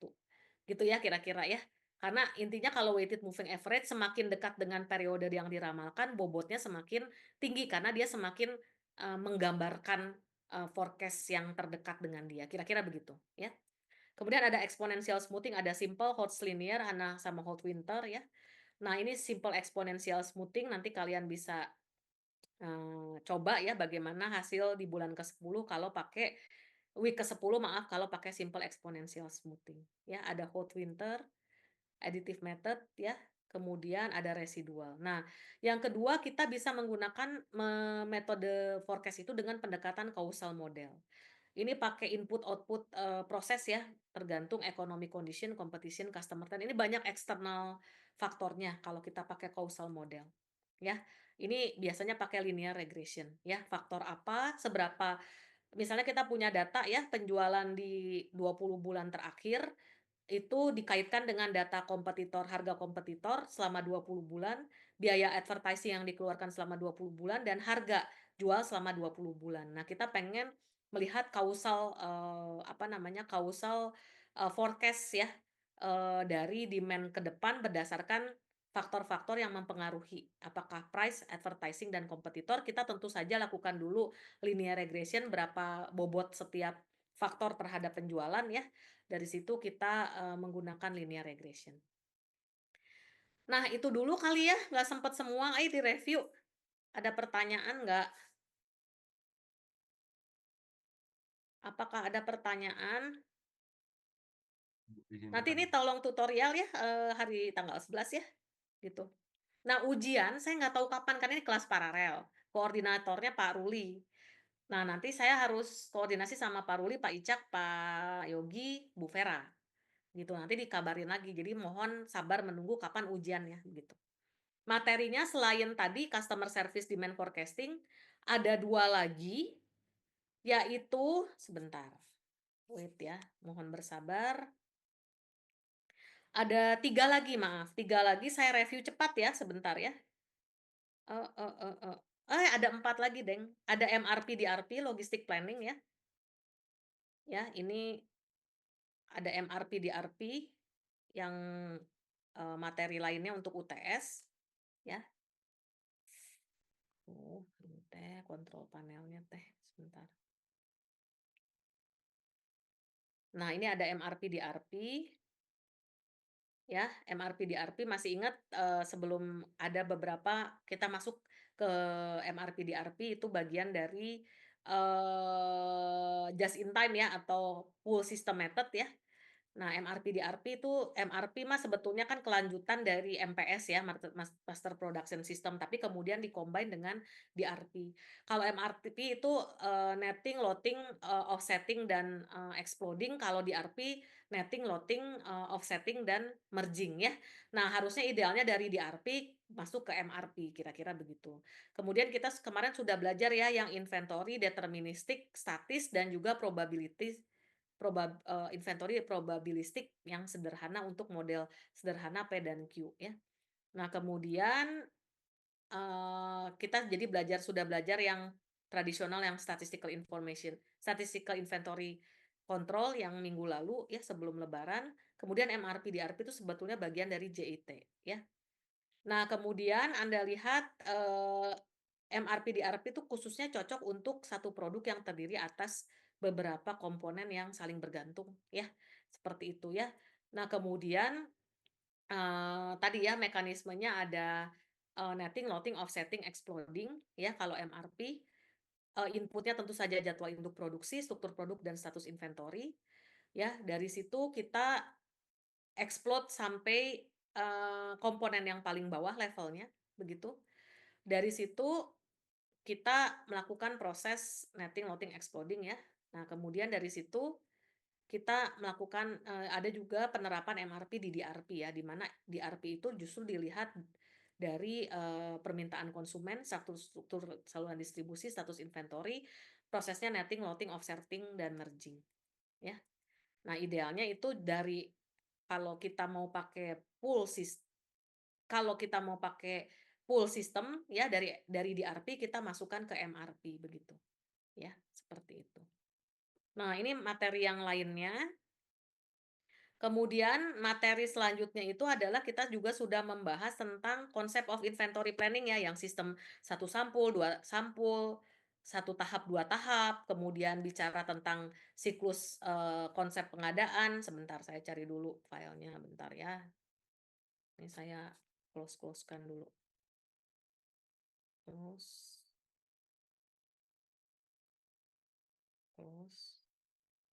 Aduh, salah. Konsep sistem inventory begitu ya. Kemudian nah ini ya, jadi kita juga sudah belajar tentang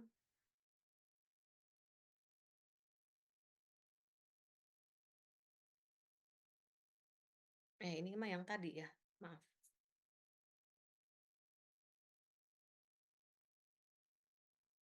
Customer service, bentar ya, sudah selesai.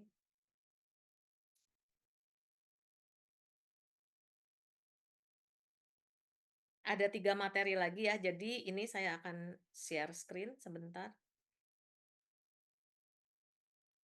Ya, jadi sebelum MRP, DRP sebetulnya kita juga belajar tentang konsep sistem pengadaan ya. Masih ingat ini pengertian inventory, ada 3 bentuk inventory, ada inventory berupa barang mentah, barang setengah jadi, barang jadi, kemudian ada 3 motif inventory atau fungsi barang persediaan atau fungsi inventory, transaction, precautionary, sama spekulatif. Kemudian ini siklus pengadaan barang ya. Dimulai dari perhitungan rencana kebutuhan, program pengadaan, bisa pakai pengadaan langsung, pembelian langsung, atau tender. Kemudian ada proses penyimpanan dan pemakaian. Rencana kebutuhan harus disesuaikan dengan status inventory sehingga menentukan kebutuhan real. Nah, kebutuhan real inilah yang harus kita adakan. Ya.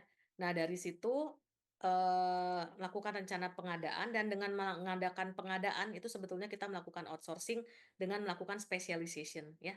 Kenapa kita melakukan outsourcing? Karena secara ekonomik maupun strategik sudah tidak menjadi core competence dan future competitiveness perusahaan tersebut ya. Dan kita harus outsource ke specialized channel participant ya. Nah, kemudian tadi ya, setelah kita melakukan kebutuhan real, kita bisa tahu berapa yang diadakan, berapa nilai pengadaannya, sehingga kita bisa menentukan sistem pengadaannya. Kalau kurang dari 1 juta bisa pembelian langsung. Kalau kurang 1 juta sampai 100 juta penunjukan langsung. Kalau lebih dari 100 juta pelelangan. Nah, pelelangan ada 1 sampul, 2 sampul, 2 tahap, dan pelelangan itu ada yang umum dan terbatas ya. Dan pelelangan itu ditutup dengan penandatanganan kontrak ya. Ada yang unit price, lump sum, cost plus fee ya.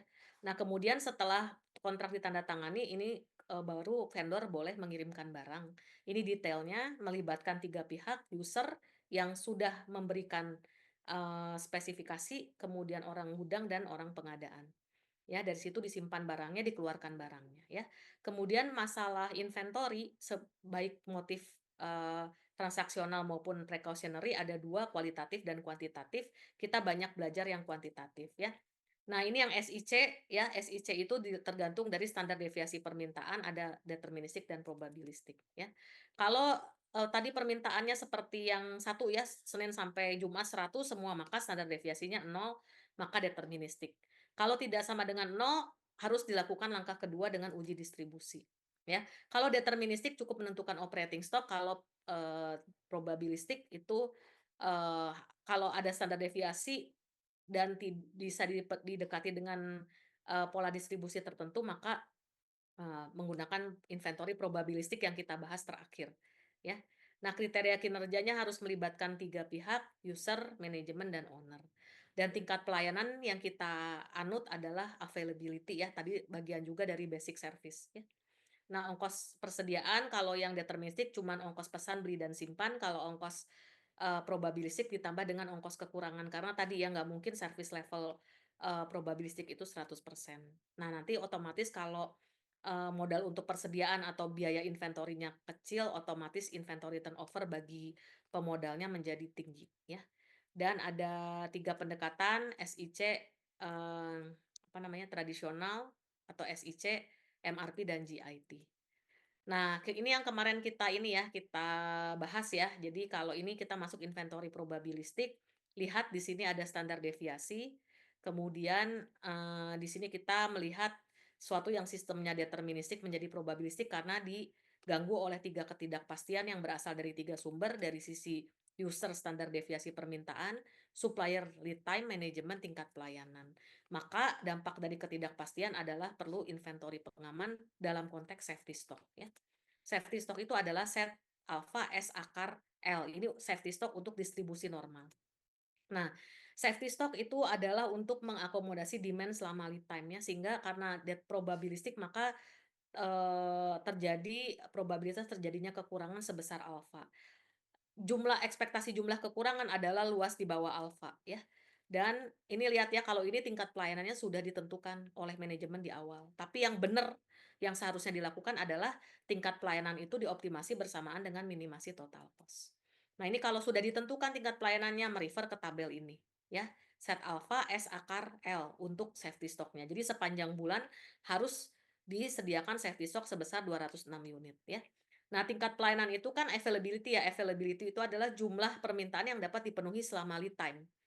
Jumlah yang dapat dipenuhi selama lead time adalah demand selama lead time dikurangi yang nggak bisa dipenuhi, dibagi demand selama lead time. Berapa jumlah yang nggak bisa dipenuhi? Tadi luas di bawah alfa ya. Maka integral R sampai hingga X minus R Fx dx. Nah, kita dapat ini semua dapat di tabel A ya. S akar L kali F set alpha dikurangi set alpha kali ekspektasi parsial set alpha. Nah, ini contoh ya sudah kita bahas. Jadi, ini contoh yang benar. Jadi, safety stock-nya ditentukan. Dan ini merefer ke tabel yang belakang ya. Nah, tingkat pelayanannya justru dioptimasi berdasarkan minimasi total cost. Tingkat pelayanannya kalau alfa kurang dari 5%, maka tingkat pelayanan optimum dengan parameter yang lainnya adalah sebesar 97,28%. Nah, sehingga problem dalam probabilistik tidak hanya operating stock, tetapi juga safety stock. Ya, operating stock itu Q0 dan R, dan safety stock. Ya, kriteria kinerjanya ini dari perspektif customer, pengelola, dan owner. Ya. Nah, metode Q karakteristiknya adalah kuantitas pemesanannya sama setiap kali pemesanan. Pemesanan dilakukan ketika barang mencapai reorder point. Ya, dan Anda lihat ini deterministik, nggak ada safety stock, begitu probabilistik itu adalah deterministik ditambah safety stock. Reorder point-nya berarti demand selama lead time ditambah safety stock. Demand ini adalah demand selama lead time ditambah safety stock. Nah, jadi mekanisme model Q itu harus menggunakan pemantauan yang terus-menerus ya. Seperti itu sampai mencapai reorder point. Nah, ini penurunan rumus economic order quantity untuk probabilistik, safety stock, dan reorder point. Dan ketika kita bicara probabilistik, tidak hanya ongkos pesan, simpan, dan beli, tetapi juga ada ongkos kekurangan. Ya, itu N dikalikan CU. CU itu adalah ongkos kekurangan per unit. Ya. Nah, ini ada CU, ini ongkos kekurangan per unit. Nah, Anda harusnya sudah mencoba. Nah, kalau model P, karakteristiknya bukan jumlah pemesanannya yang sama, tetapi interval antar pemesanannya yang sama. Ukuran lot pemesanannya boleh berbeda-beda tergantung dari status inventory ketika saat pemesanan tiba. Ya. Nah, ini lebih gampang secara administratif. Ya. Nah, dan sehingga ini adalah kesimpulannya ya, kalau model Q, itu responsiveness-nya tinggi karena dia memantau, dimonitor secara terus-menerus apakah sudah mencapai reorder point atau belum. Begitu mencapai reorder point, saatnya pesan. Sebesar berapa? Sebesar Q yang sudah kita tentukan. Tetapi model P itu agak ribet karena harus melakukan pemantauan terus-menerus. Kalau model P lebih mudah, kita hanya mengecek status inventory ketika sesaat sebelum saat pesan tiba. Nanti R besar dikurangi status inventory itu adalah Q yang kita pesan. Dan ini tabel-tabel yang kita refer. Dan kalau kita punya unit usaha, nggak semua barang, sekali lagi, sama seperti customer service indikator, nggak semuanya harus kita prioritaskan ya, atau kita bagi rata, tapi kita harus menangani barang-barang yang urgent dulu. Nah, urgent yang kita harus, manage inventory-nya, tingkat urgensi barang tergantung dari perspektif manajemen, apakah barang tersebut kritis atau barang tersebut manfaatnya tinggi dalam konteks fast moving, slow moving, non moving, atau barang tersebut kontribusi terhadap modalnya A atau B atau C. Nah, biasanya kalau dalam bisnis logistik, dalam suatu unit usaha yang konteksnya profit oriented bisnis logistik, maka pasti ABC ya, yang berdasarkan modal. Urgensi barang itu dilihat yang di-manage terlebih dahulu inventory-nya yang kontribusi terhadap modalnya tinggi. Apa itu A? A itu yang di sini ya, jumlahnya hanya 20%, tapi berkontribusi terhadap 80% penyerapan modal. Yang B, jumlahnya hanya 30%, berkontribusi terhadap 15% dari modal. Yang C itu jumlahnya banyak, tetapi sebetulnya hanya berkontribusi 5% terhadap penyerapan modal. Ya. Nah, tapi bisa juga kalau kita bicara spare part inventory harus pakai VESO, Vital, Essential, Support, dan Operate. Dan kita bisa combine antara kekritisan terhadap modal dan kekritisan terhadap fungsi. Ya, dan juga bisa kita pakai slow moving, fast moving, atau non moving. Itu dulu ya, kayaknya udah cukup banyak. Ada pertanyaan nggak? Silahkan Bu, izin bertanya, dari Bu. peserta. Izin bertanya, Bu. Ya, silahkan. Ini teh suaranya agak putus-putus. Oh, izin bertanya terkait UTS, Bu. Berarti kalau UTS SRP biasanya isian singkat sama uraian atau pilihan ganda Wah, saya begitu, nggak Bu? tahu itu harus saya belum apa istilahnya, belum ini lagi sama Pak Ruli, sama Pak Icak, Pak Yogi. Jadi Oh, bukan baik, Bu. saya yang menentukan. Oke, terima kasih, Bu. Oke. Ada pertanyaan lagi? Tolong pertanyaannya terkait materi ya, jangan terkait UTS. Soalnya itu kan ini tim teaching ya, jadi dan kelas paralel soalnya pasti sama begitu ya. Nah, saya nggak tahu ini harus disepakati dulu begitu. Oke, ada pertanyaan lagi nggak? Oke, kalau tidak ada, silakan tutorial ya, saya harap dapat sesuatu lah ya. Saya sih nggak terlalu melihat output ya, yang penting tuh prosesnya baik dan Anda dapat sesuatu dari kuliah ini minimal sampai UTS ya. Kalau nggak ada, saya sudahi dulu. Terima kasih, selamat siang ya. Selamat tutorial tanggal 11 ya. Oke. Siang, Bu. Terima kasih, Terima Bu. kasih, Terima Bu. kasih, Ya, Bu. oke. Terima kasih, Bu.